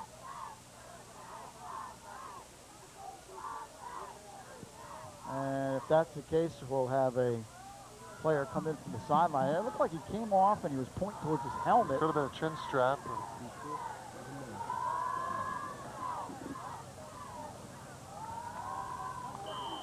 So now time back in. 51 seconds left, first half. 21-18 Sayreville, but the Hawks have a 2nd and 5 at their own 45-yard line. Sika gives on a draw play, and Johnson is brought down. Khalif Johnson dragged down by Ira Gilmore. That's a heck of a tackle. Yeah, Gilmore, fortunate, got a good hold of him and pulled Johnson down. And now, officials timeout. Yeah, now this stops the play. This benefits the Hawks if they can call a play quickly and get up to the line of scrimmage, because the officials have stopped the clock for a measurement. Still enough time, Lou. You can get at least 3 plays off here with 41 seconds left. Here's where the Hawks should be like almost waiting to get to the line of scrimmage. It's a first down for Stevens. And the ball sits at the 49-yard line.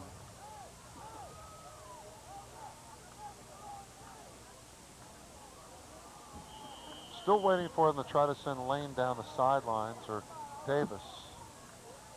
You got to do something here to make up half a football field. Clock ticks. 34 seconds left. First half. Split backs behind Sika. First down 10. He looks to throw. Fires. Catch made over the middle. But the clock is ticking. 15 seconds left. Coley made the catch. And the Hawks have to hurry if they're going to get a playoff. 10 seconds remaining. And they're not ready. And a flag flies. That'll be a 5-yard penalty against the Hawks. They were not set as Sika tried to spike the ball. And that'll knock them back 5 yards. Little lack of concentration by J.P. Stevens. I'm not sure what they were thinking of getting on a slant to the tight end. At this point, now down to 4 seconds left. You got to heave one here. This procedure against the Hawks.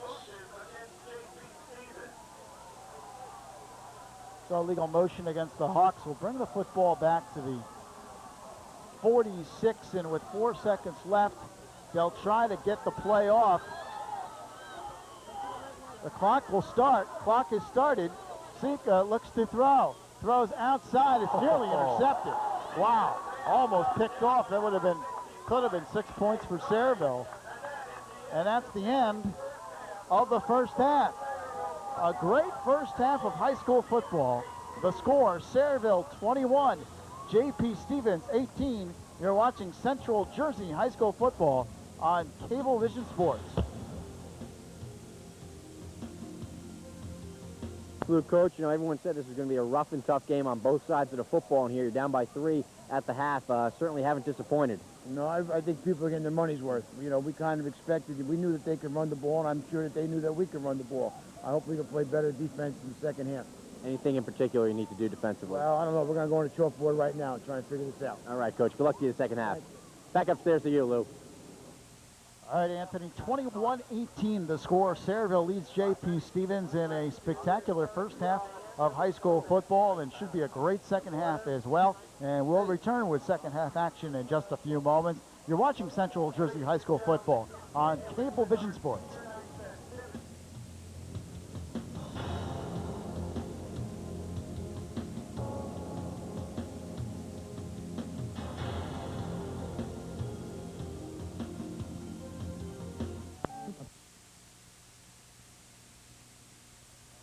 Welcome back to Sayreville War Memorial High School, where the Bombers lead the Hawks 21-18 as we get ready for the third quarter. Lou Brogno along with Steve Tober and Anthony Campiglia down on the sidelines. And he has head coach George Najar. Anthony? Thanks, Lou. Coach, you have the 3-point lead here at the half, but I know you'll be the first to say this one's far from over. Very far from over. They're an explosive team, and we got to try to keep them under wraps. We're going to do our best to do that in the second half. Anything different defensively we should expect here to try and slow the running game down? I hope maybe you have the answer for me. I don't know. They're the toughest team to stop. We're going to give it our best shot. Okay, Coach. Good luck to you the second half. Thanks. Back upstairs to you, Lou. All right, Anthony. The Bombers come out to begin the second half, and Steve, first half, everything that this game was built to be, an exciting first half, and 3 points, 3 missed extra points separating the two teams. And those 3 missed extra points could come back to haunt J.P. Stevens as the game goes on. But give Sayreville credit. They kept their composure. J.P. Stevens scored the first 2 times they had the football. And that long 70-yard run by Jamil Davis seemed like it might be setting the tone for Stevens. But no, Sayreville came right back. And Simmons, Gilmore on the ground, and Charlie Bowden, the quarterback, mixing up the offense. And the Bombers with a 3-point lead here, and hoping with a victory here tonight to perhaps nail down a first-round playoff home field advantage. Again, it depends on that East Brunswick-Colonia result. If East Brunswick wins, Sayreville could likely end up a 5th seed and maybe a rematch with East Brunswick. J.P. Stevens, on the other hand, they're fighting for their playoff lives here tonight. They almost must win to get in unless they have some unusual opponent and not other contenders in the section, such as a Trenton or teams such as that losing, which is not likely this weekend. Stevens really playing for all of it here in the final 24 minutes. Well, the Hawks hit 5-2, and of course 2 of those losses by a total of 2 points, and now tonight only trailing by 3 points. So, boy, if you lose those 3 games, if you're J.P. Stevens and don't make the playoffs, boy, that's a tough way to go down. That would be something, but there's a lot of football left here, as George Najar said just a moment ago with Anthony Campiglia. The way these 2 teams have breakaway speed, don't think that the scoring is anywhere near being over here yet this evening.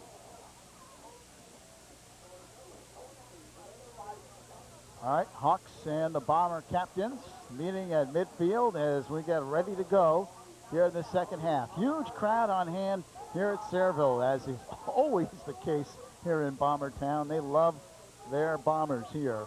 Great atmosphere for high school football, and you got to give the Hawks fans credit.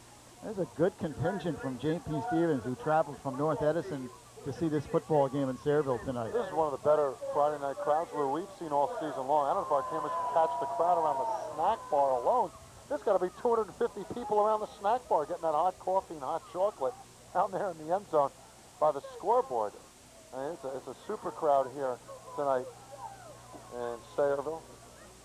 You got to figure there's got to be a couple thousand people here at the game tonight. I don't know the exact attendance, but I'm sure it's got to be up there around what a playoff attendance would be. Absolutely, and of course last year we had the pleasure of doing that memorable Central Jersey Group 3 final against Middletown South, where Sayreville won its first playoff title 14-10 on a memorable play with a fake field goal. And Charlie Bowden finding Lenny Carter in the end zone. And Lenny Carter's now up at Stony Brook. And, of course, the great lineman Joe Lardino, he's a redshirt freshman lineman at North Carolina State.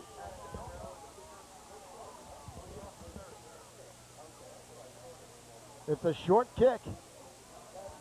And the Bombers trying to get a good return, and they do. And a nice return, finally spun down at the 42-yard line. Is Jesse Slavacek, and Sayreville will take over first down and 10 at their own 43-yard line. Bombers up by 3, 21-18.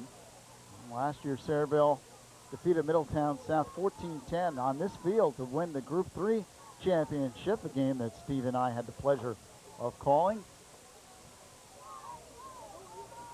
Sayreville trying to get back to the playoffs. They will be back in the playoffs again, but trying to solidify their playoff position tonight.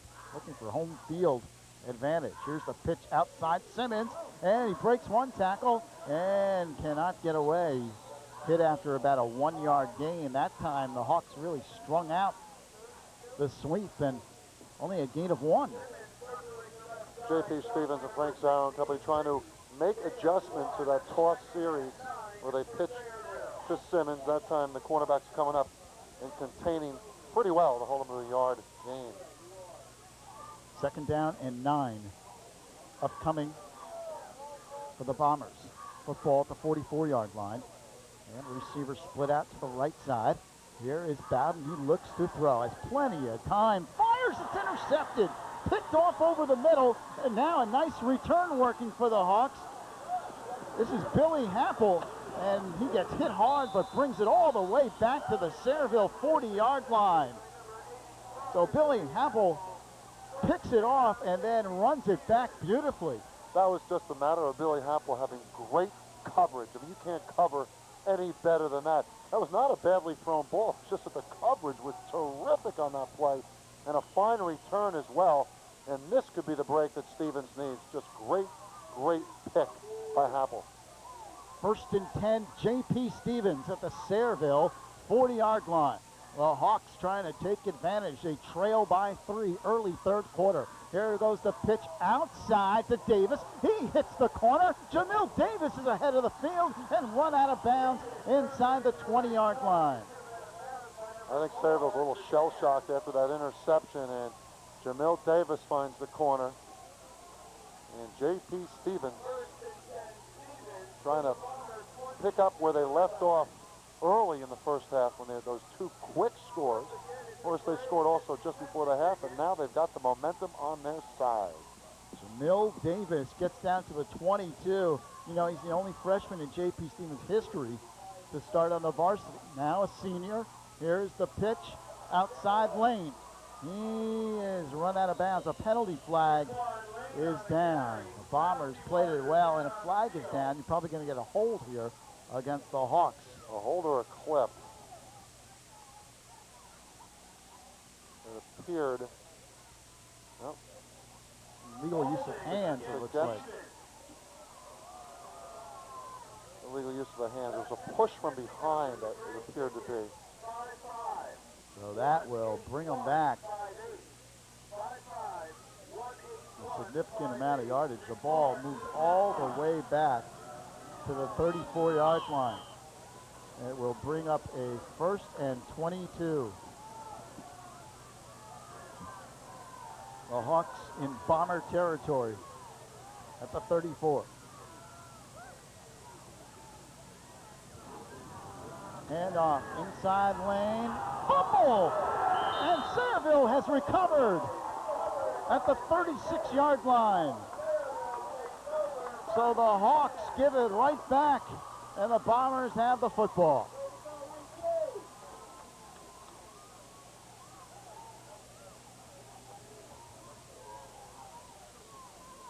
Richie Hedden, it appeared, with a recovery, and the Big Mo is back in the Bombers' possession.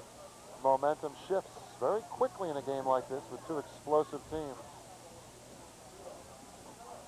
1st and 10 Bombers. Sayreville at the 36. Full house backfield, handoff, cuts inside, Simmons. He cuts into the J.P. Stevens secondary and has a Sayreville 1st down at the 49. Good trap blocking up the middle of that offensive line for Sayreville, doing a nice job opening up the middle. And you give Simmons any room, he does just that. Sayreville comes up 1st down 10 at their own 49-yard line. They have a 3-point lead. Handoff goes up the middle. Dwayne Thomas carries the football, and he's into J.P. Stevens territory across the 45. That time Chris Portee, the right guard, with a nice pull. And the wing T, it's the type of offense that can take advantage of having a lead and moving the football in a time-consuming method of action. A pickup of 6 on the play. 2nd down and 4. Just inside the 45, they run it up the middle. And Ira Gilmore, the fullback, carries the ball. He stretches it out near the 40. That should be enough for Sayreville 1st down.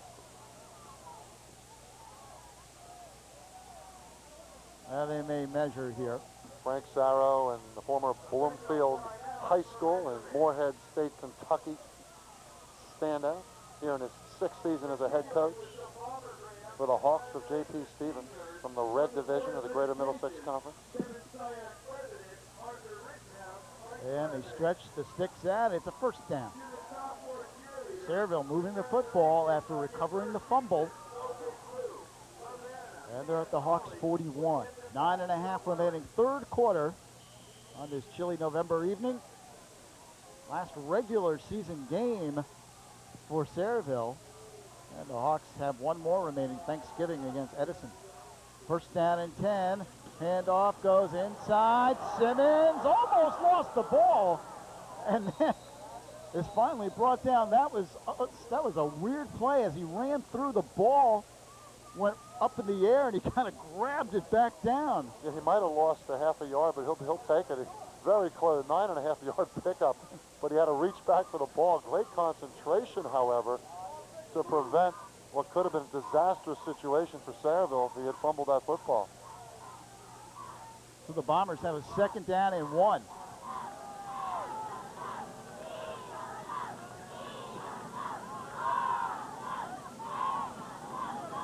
Gilmore hit and dropped. He didn't get it.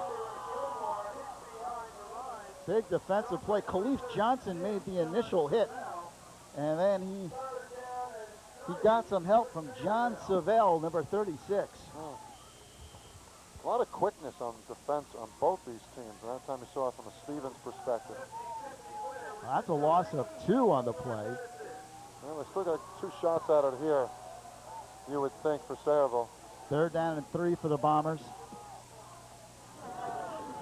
At the 33-yard line. Handoff, and not going to get there. They lost 2 more yards on the play. Antoine Simmons hit behind the line of scrimmage.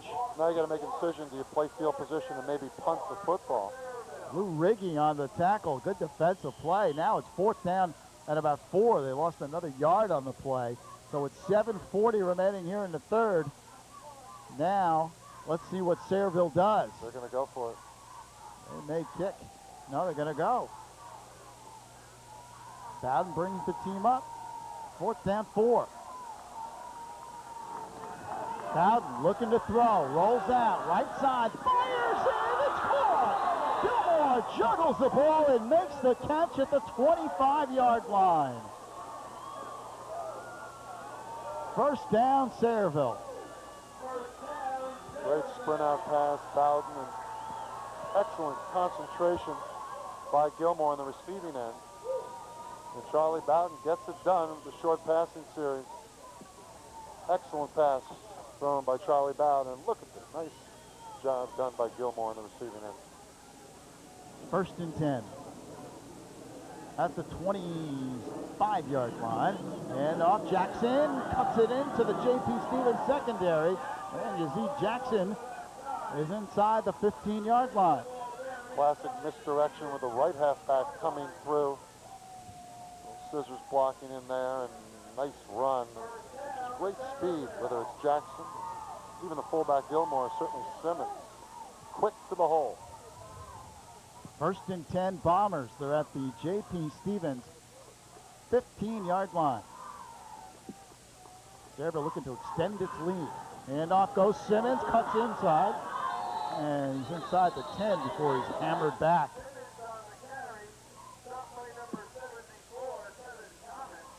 Kevin Thomas, the junior defensive end, finally makes the tackle.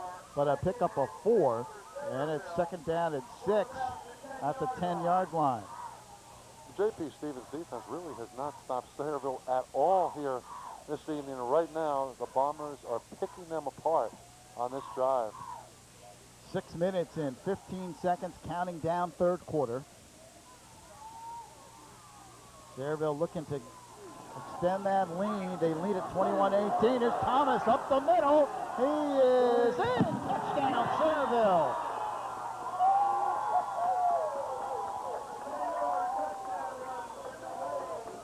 That former Dallas Cowboy getting it done. Dwayne Thomas with the touchdown. Coming back for a second life with Sayreville. What a run. So the Bombers are up 27-18, and they can increase their lead to 10 points here. They got some backfield depth when you bring a kid like Thomas in. Looks like you have a new kicker in there for Sayreville. Jim Miller into kick. Barron had kicked the first 3 extra points. This kick is up. It's good. It's now Sayreville 28 and J.P. Stevens 18. Well, the Hawks have some coming back to do. And a shot at the Sayreville cannon. the famous Sayreville Cannon.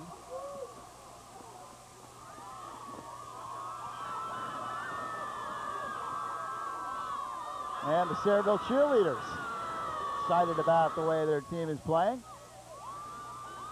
And proud they should be. What an offensive display by the Sayreville Bombers here this evening.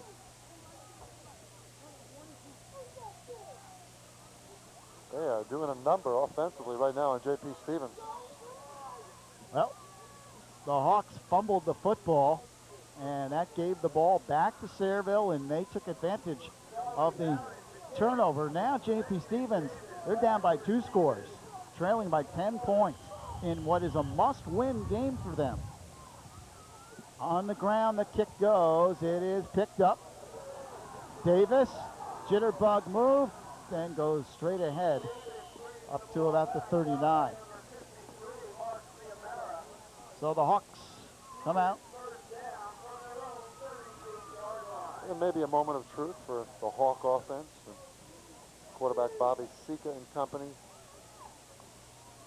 Can't have the football too many more times without getting something done down 10 here with 5:46 to go in the third period.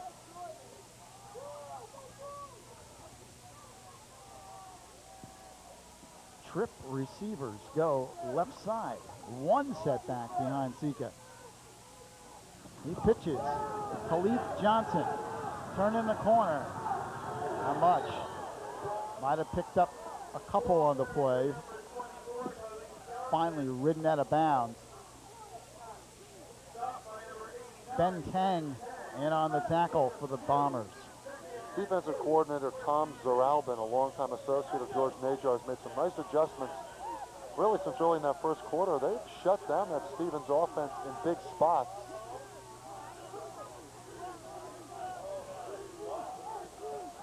Approaching the 5-minute mark, left third period. 28-18, Sayreville. Second down at about 8. Sika throws outside. Davis the catch, makes the catch and runs into Dwayne Thomas and just powers him out of bounds. Good job by Thomas to kind of hold on. And Davis picks up good yardage, but it brings up 3rd and 1. Football at about the 48-yard line. Davis just keeps those feet moving after catching the football. And he sets up a 3rd and short.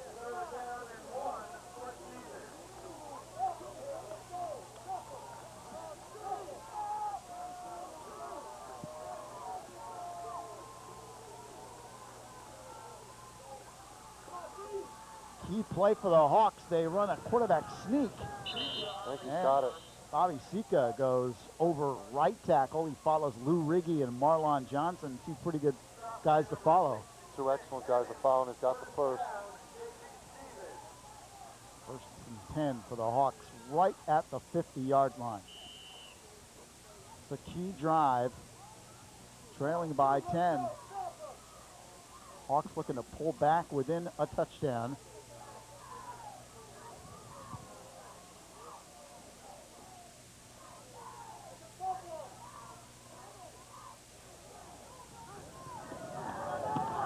Inside handoff and nailed behind the line of scrimmage. Rich Hedden made the initial penetration, got some help from Brian Zidane. They lost a yard on the play. That motion that time did not fool the Sayreville defense at all, with Lane coming back for the handoff after going in motion. And that's another matter of holding your ground, and Hedden did a super job at his defensive end slot coming across, making the hit. Quan Lane, last year all GMC first team running back.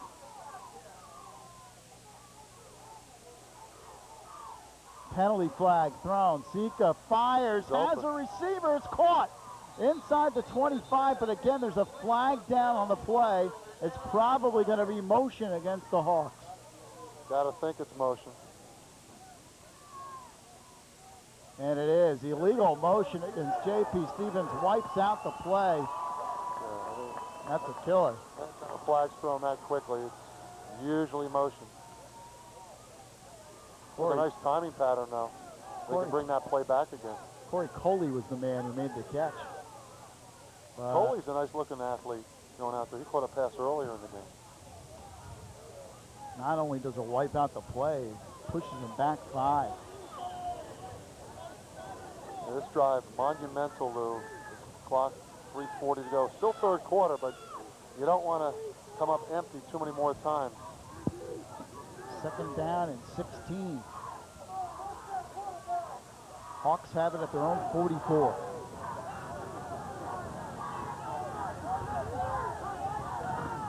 Sika outside, and it's incomplete.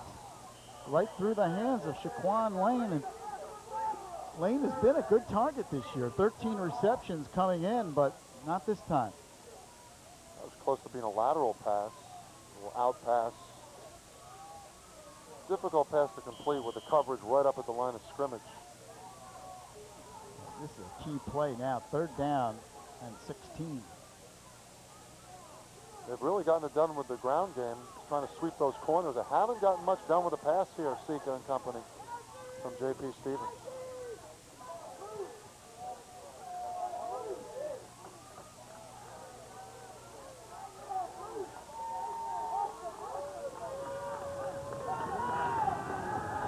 Sika has time, fires long, it's went right through the hands of the defensive back for the Bombers, knocked down by Jimmy Miller. So it brings up fourth down, and the Hawks will have to punt here. Good coverage that time by the Bombers. They had 3 men deep. And Lane was running a sideline pattern, but he's nowhere near getting under that one. Billy Happel is in to punt it away for the Hawks. And Thomas and Jackson back deep for the Bombers inside the 20-yard line. Low snap, Happel fields it, good kick, spiral. That drops at the 30, and the Hawks will down it there. Sayreville has the football at their own 30-yard line, and they have a 10-point lead, 28-18, with 3 minutes left third quarter. This is where the wing T offense is put to its best use, up 10 points. Offense on the field, you want to churn out a couple of first downs, use up some clock. This is kind of a new look Sayreville offense this year. Simmons certainly had a lot of experience, as did the quarterback Bowden, but they graduated Omar Joseph and John Newberg combined for 23 touchdowns. It's a lot to replace, and they've done it here in '98.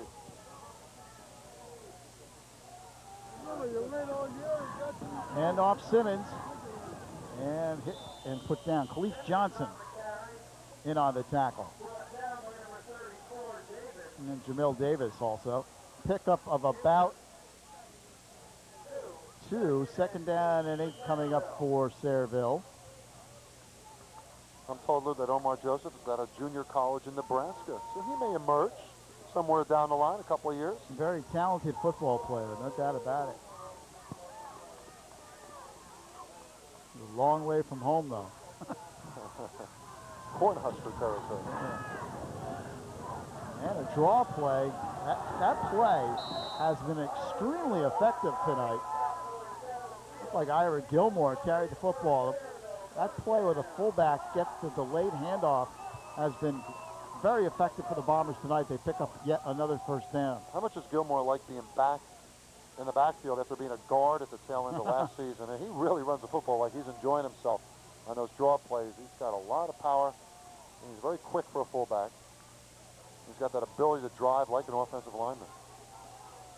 First and 10 for the Bombers at the 43-yard line. Sayreville really taking it to the Hawks here in the second half. Thomas, this time he's hit and dropped. Good defensive play. Charlie Greenstein came in to make the tackle. Keith Ferreri was the first man in there to turn the play in. Thomas looks like a kid with a lot of potential, but he still has to learn the nuances of following the blocks in the wing T. And he'll learn that over time. Not as an experienced back as a Simmons or a Gilmore. They lose 3 on the play, so second down, 13 coming up.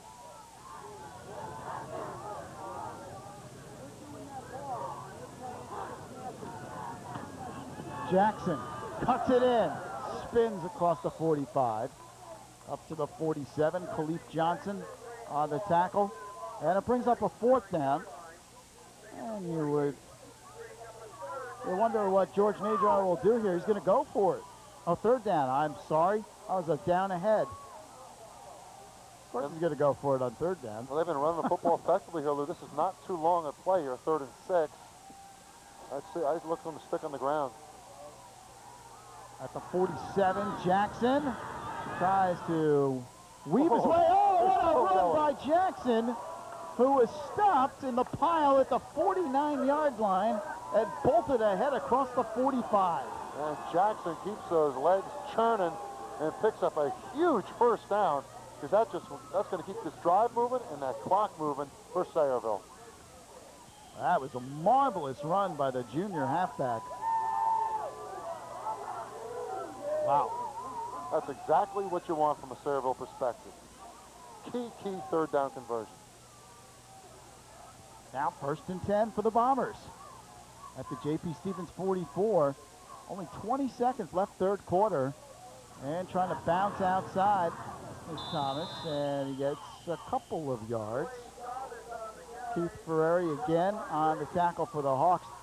All Sayreville in this 3rd quarter, they have taken control with 5 seconds left in the period and counting down. And that will do it. 3 quarters gone by here at War Memorial Stadium to score. Sayreville 28, J.P. Stevens 18. You're watching Central Jersey High School football on Cablevision Sports.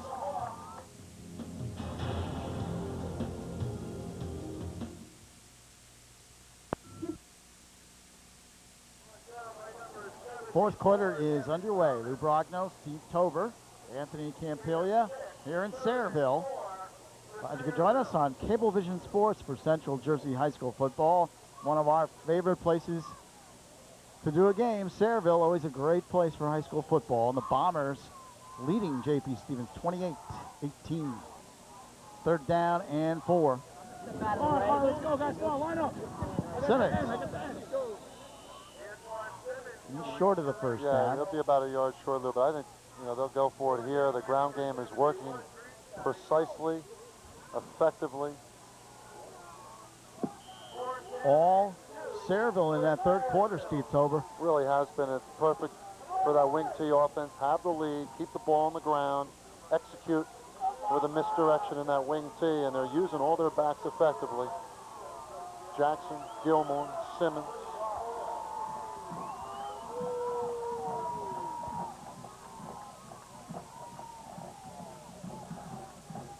Man goes in motion. Key play. 4th down and 2. And good play by the Hawks. I'm not sure they got it. Looks like J.P. Stevens might have come up big on that 4th down play. Simmons had to get across the 35. He did not. And the Hawks will take over on downs. Let's go down to Anthony Campilia on the sidelines. Ant? Thanks, Lou. Over the years, we've covered a lot of football games and been to a lot of different high schools. But one of my favorite high schools to come to is Sayreville. It's because of these guys right here, the Bomber fans. And earlier, you guys were talking about how you want a commercial on Cablevision. Well, I'm going to give you your audition right now, so go ahead, give it to me.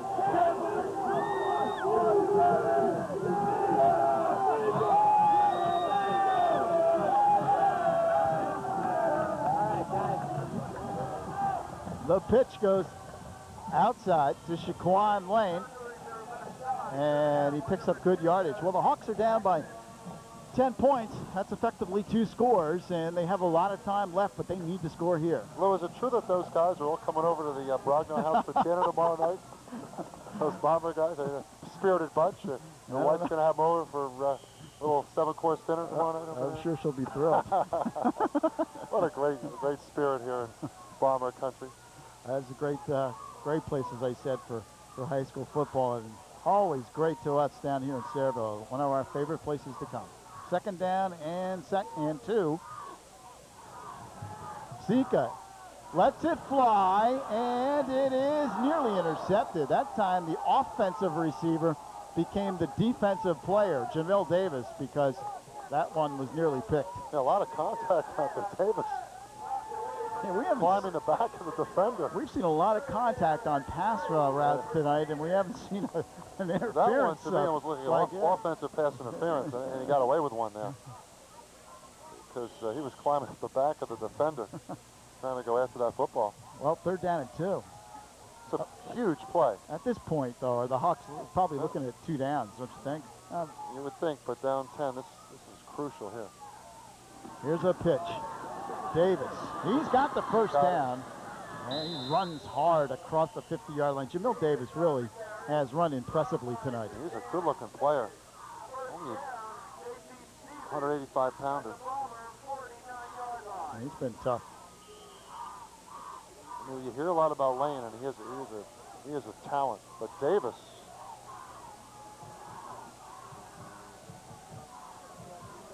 there's a look at the Hawk, who is here at the game. The J.P. Stevens Hawk made the trip. Davis, tough run. Jamil Davis picks up about 8, down to the 42. Right now, he's their go-to player. and really the only enemy for J.P. Stevens, if they can keep moving the football, is the clock. Clock moving, 9:40 left in the ball game, down by 10. They have to get something done on this drive if they have any hopes of coming back late in this football game.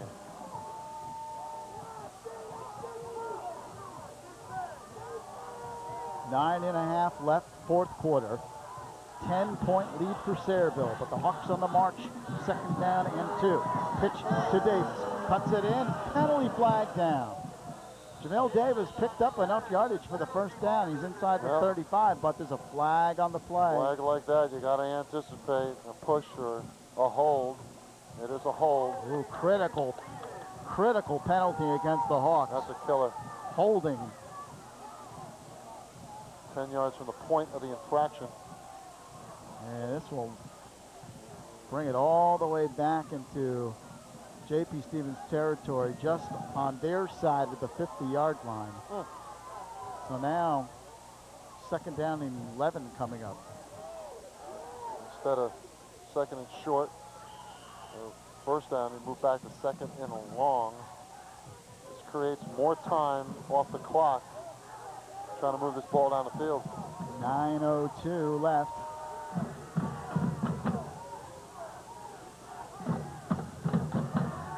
Back to throw. Sika hit as he let it go, and is nearly picked off by Antoine Simmons. Jackson coming in on a blitz.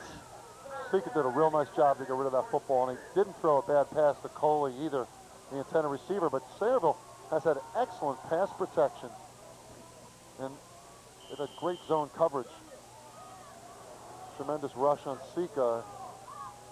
Fortunate not to be sacked. It gives Sayreville's defense, both up front and in the secondary, credit for stopping that play. 8 minutes, 52 seconds left, 4th quarter. 3rd down, 11.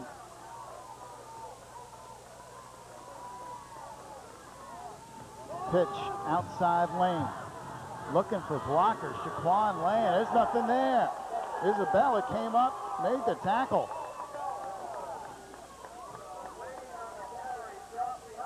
Sayreville learned quickly in this football game, Lou. You got to stop that toss series. J.P. Stevens struck early with 2 scores, but since then, outside of that late 2nd quarter score, that Sayreville defense has really adjusted well.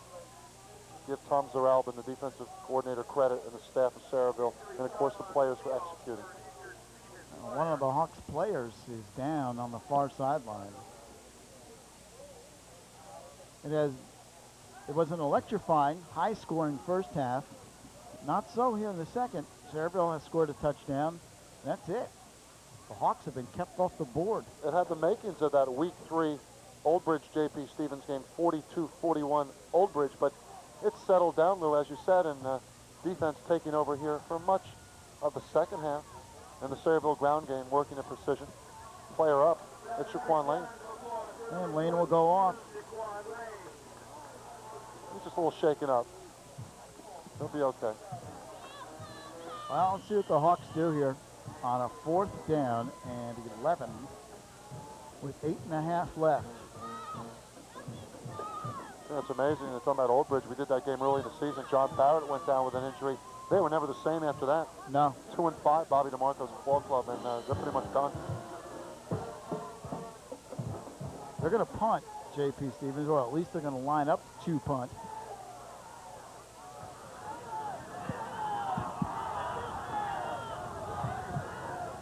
No, fake. And it's incomplete. Sika went down to Jamil Davis down the sideline, but now what's this? Penalty flag? Might be an illegal motion. Well, we'll see. They're talking to the J.P. Stevens side. Could be encroachment. And the officials talking to both captains. And first down, Sayreville. All right. They say no penalty, or it was a penalty and refused by Sayreville, so the Bombers get the football at the 50-yard line. Well, gutsy call by the Hawks as they pull the fake out. I like the attempt. With 8 minutes left, you got to do something down 10. The way the offense has been sputtering here in the second half, just didn't work. Well, now J.P. Stevens has to put the hammer down and try to come up with a big defensive play. They need to go after the ball in this situation, Steve. Look to get a strip. Yeah, they do. They need one big time here. They can't allow Sayreville to use up much clock. Handoff. Short pickup, maybe about 2 yards on the play.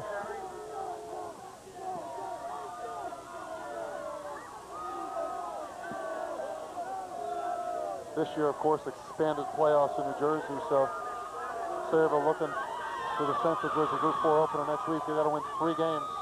Not easy, especially in a tough section like Central Jersey 4. Absolutely. Second down and about 7 for the Bombers at the 47-yard line. Handoff up the middle, and not much, maybe a yard or 2. Anthony Campilia down with the J.P. Stevens Hawks cheerleaders. Thanks, Lou. I'm here at the J.P. Stevens cheerleading squad. Now, you guys are down right now, but they're certainly not out of it. How about a quick cheer to keep them going in the fourth quarter?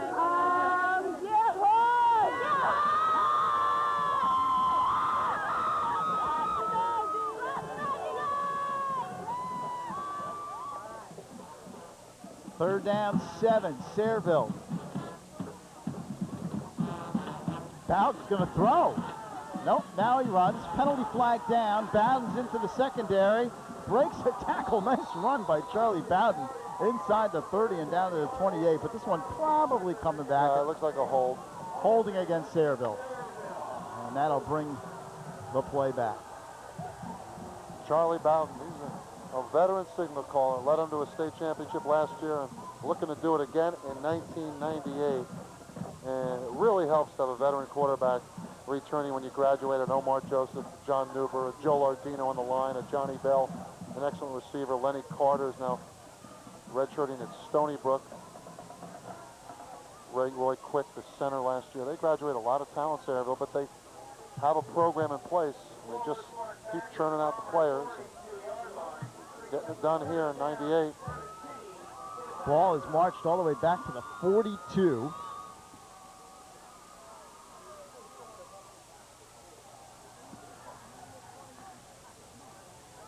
Third down and a ton.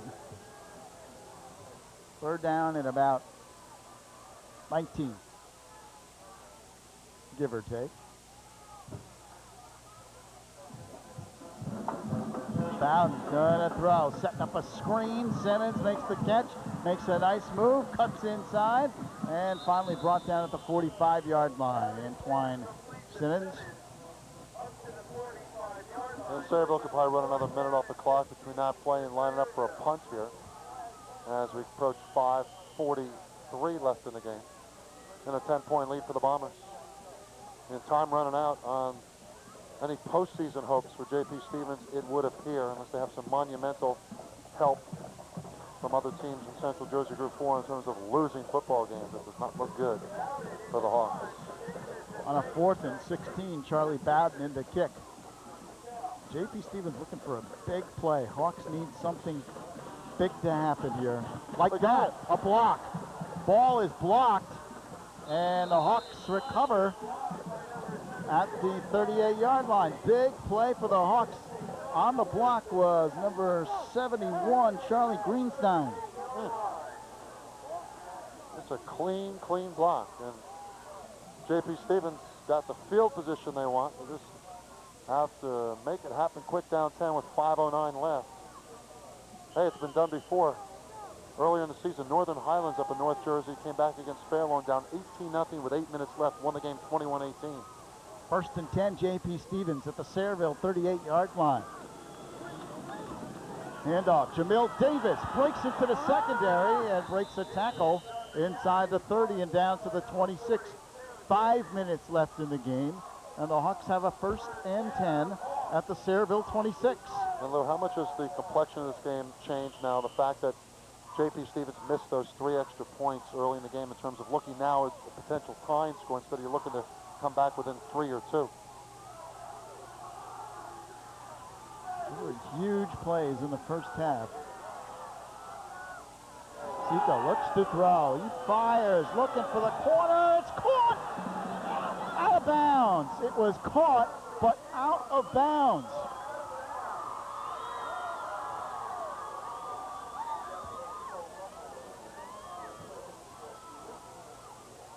And that was a great catch down in the corner by Billy Happel. Nice play, but unfortunately for J.P. Stevens, Happel out of bounds. He went up the ladder, but it did stop the clock. 4:38 left.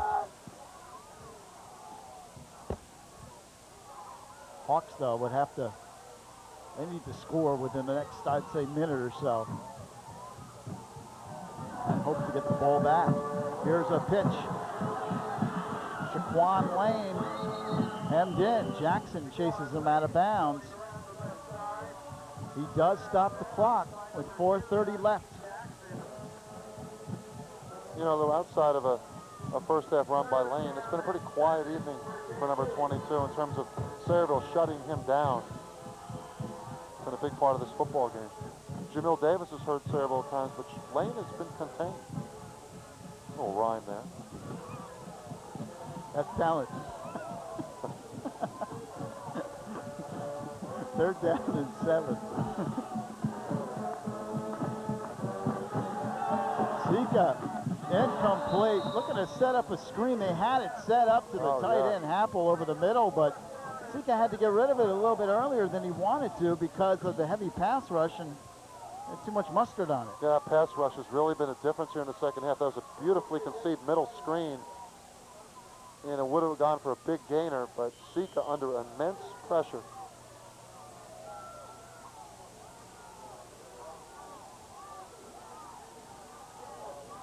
.425 left.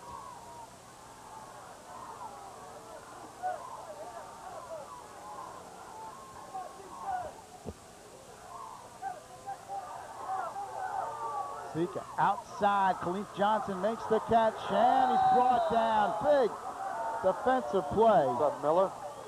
That is Jimmy Miller on an open field tackle. The Miller kids come up with a couple nice plays in the secondary. Huge play. Very big play. So with 4:16 left, Sayreville takes over, first and 10.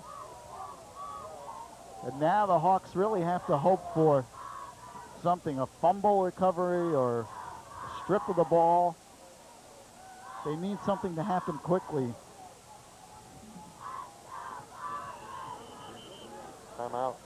Another equipment problem this time. Looks like Miller, his chin strap. We've had a couple of chin straps tonight, haven't we? Where's that equipment manager? And it's been on both sides, both teams. That's right. Yeah, Riggy went out in the first half. Apparent chin strap problem for Stevens.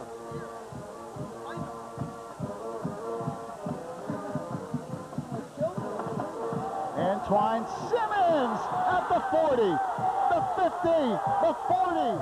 He may go at the 20, the 10, the 5. He's out of bounds at the 1-yard line. Antoine Simmons.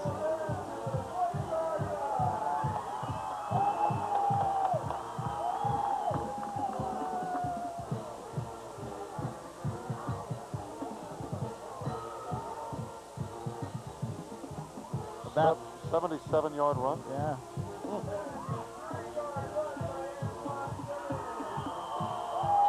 And the ball is actually inside the 2. So it's first and goal, Sayreville. And the Bombers looking to slam the door on this one. A touchdown here puts it away.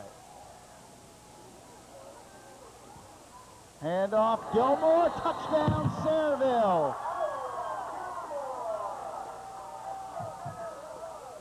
Punctuation mark on this game for the Bombers.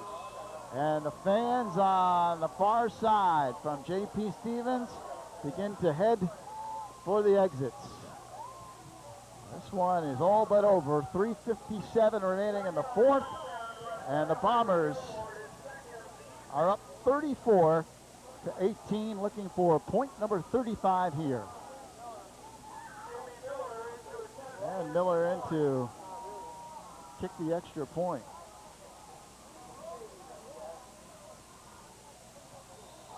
Kick is up. No good. Oh, with 3:57 left, it is 34-18. And the Sayreville Bombers now will just check on the scores around town and see if East Brunswick was upset by Colonia or not, and try to nail down that 4th seed in Central Jersey Group 4 and look to a first-round home game here next weekend. Yeah. Bombers perhaps very tough on their home field, and it's very important to them to be playing here because of their great fans that they get here for the games. They want to play on their home field. Let's go down to Anthony Campilia on the sideline. Thanks, Lou. You know, that last score by the Bombers could be the final nail in the coffin here. Stevens has fought hard all game, but 12 points with just about 4 minutes left is a tall order for them against this Bomber team. We'll have to see what they can do on this next offensive series. Back upstairs to you. All right, Anthony. Bombers will kick it off.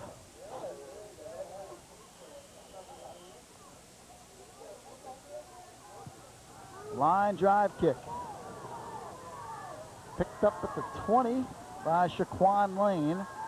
And he goes down at about the 24-yard line. The Hawks will put it in play there. Well, Sayreville, of course, a great program here at Sayreville High School. They got a great feeder program, too, in the Pop Warner leagues here in Sayreville. Do you know that Frank Terzino of Sayreville is a coach in training, or as the note says here, that we have a CIT, which is a coach in training for the Raritan Bay Cougars. In his second year, Pop Warner. The Cougars are undefeated the regular season. They're 9-0 with 2 playoff victories, and they'll play Sunday at New Brunswick. They'll play the Toms River Indians. So we wish them the best of luck, the Raritan Bay Cougars. Pass, whoa, outside. Wow, Isabella really, he put a hit on Shaquan Lane. Heard that one all the way up here in the press box, and we're pretty far away. That was a terrific hit. Great football, great sounds of football out there. 3.5 remaining in the game. Sayreville will win this one. They're going to go to 7-2. And for J.P. Stevens, a tough loss. They'll drop to 5-3.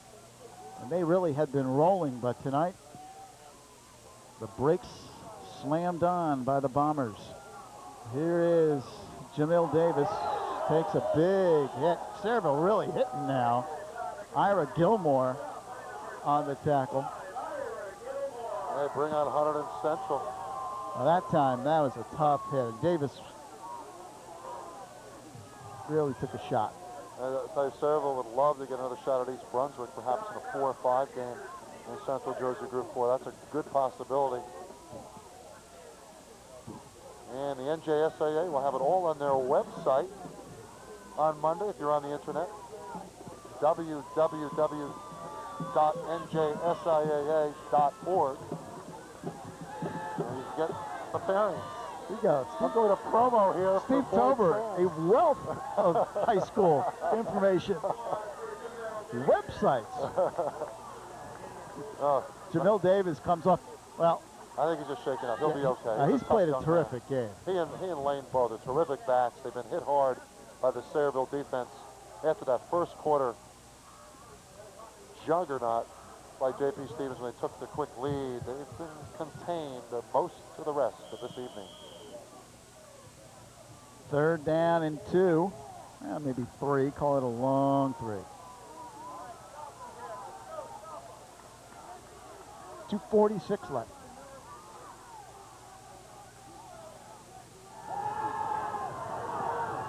Sika looking. Now he's going to run, and Tang takes him down on the far sideline along with Rich Hedden. And it brings up a 4th down play. Well, potential seedings. Well, first, Anthony Campiglia. Anthony Campiglia down with the Sayreville cheerleaders. Ant? Thanks, Phil. I'm here with the Sayreville Bomber cheerleading squad now, and the guys are up big here with about 2 minutes left to go. How about a cheer to keep them going until it's over?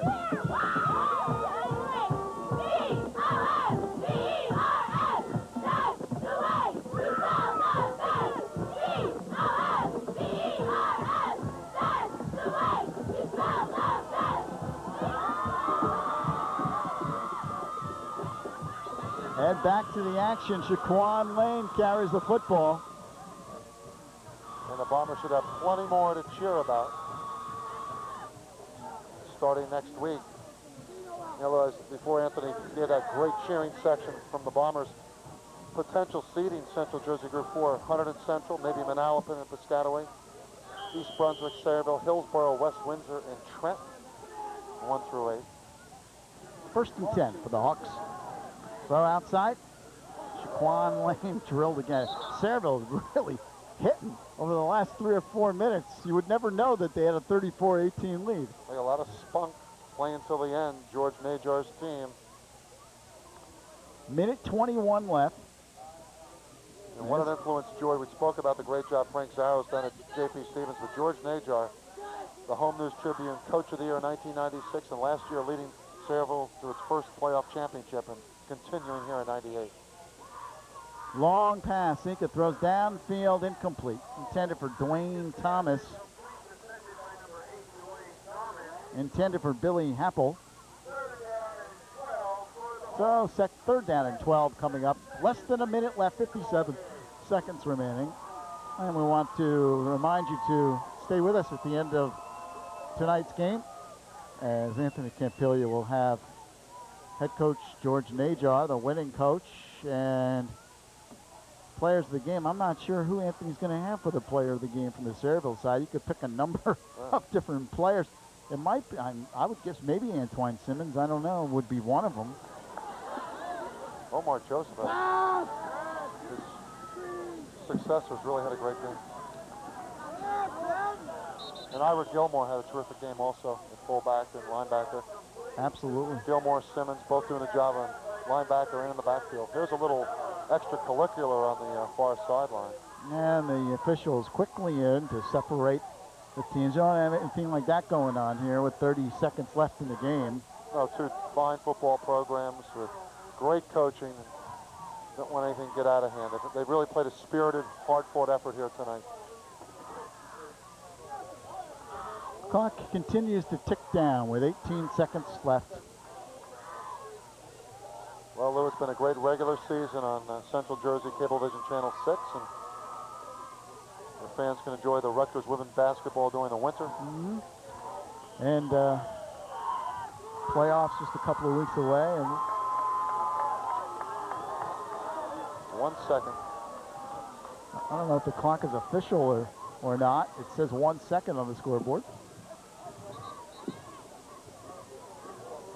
In the playoffs to present a lot of excitement for Sayreville and many other teams around the state. Enjoy your playoff football, fans out there. And we know Sayreville will be in. We do not know about the Hawks. They're kind of now in a wait-and-see mode to see if they sneak in. 1 second remaining and timeout called by J.P. Stevens. Hawks will talk it over.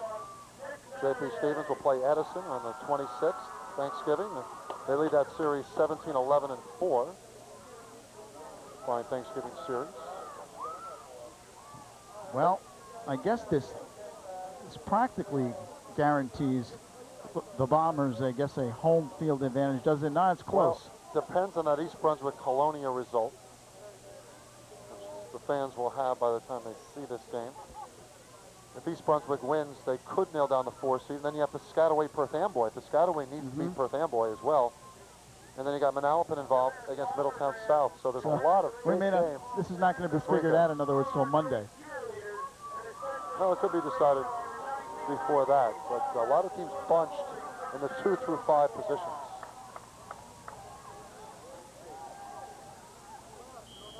Look at Sayreville playing the ultimate prevent defense. They have deep receivers about 40 yards off the ball.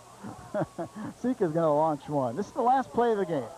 He lets it fly. It's a long throw down the field. It is no, just knocked away, but it doesn't matter. And that's it. The ball game is over.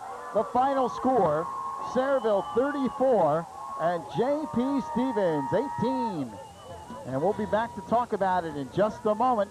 You're watching Central Jersey High School football on Cablevision Sports.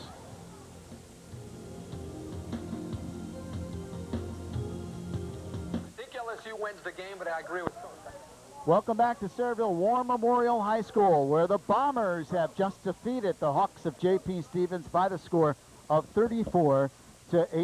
It was a very exciting, close first half, 21-18 at the half, but in the second half, it was all Sayreville as the Bombers clamped down defensively and did just enough offensively to put this game away, Steve Tober. That's a big win for Sayreville. Yes, defensive coordinator Tom Zaralbin made the adjustments, and the players, Antoine Simmons filling in nicely at middle linebacker with the injury to sophomore Brandon Hoyt.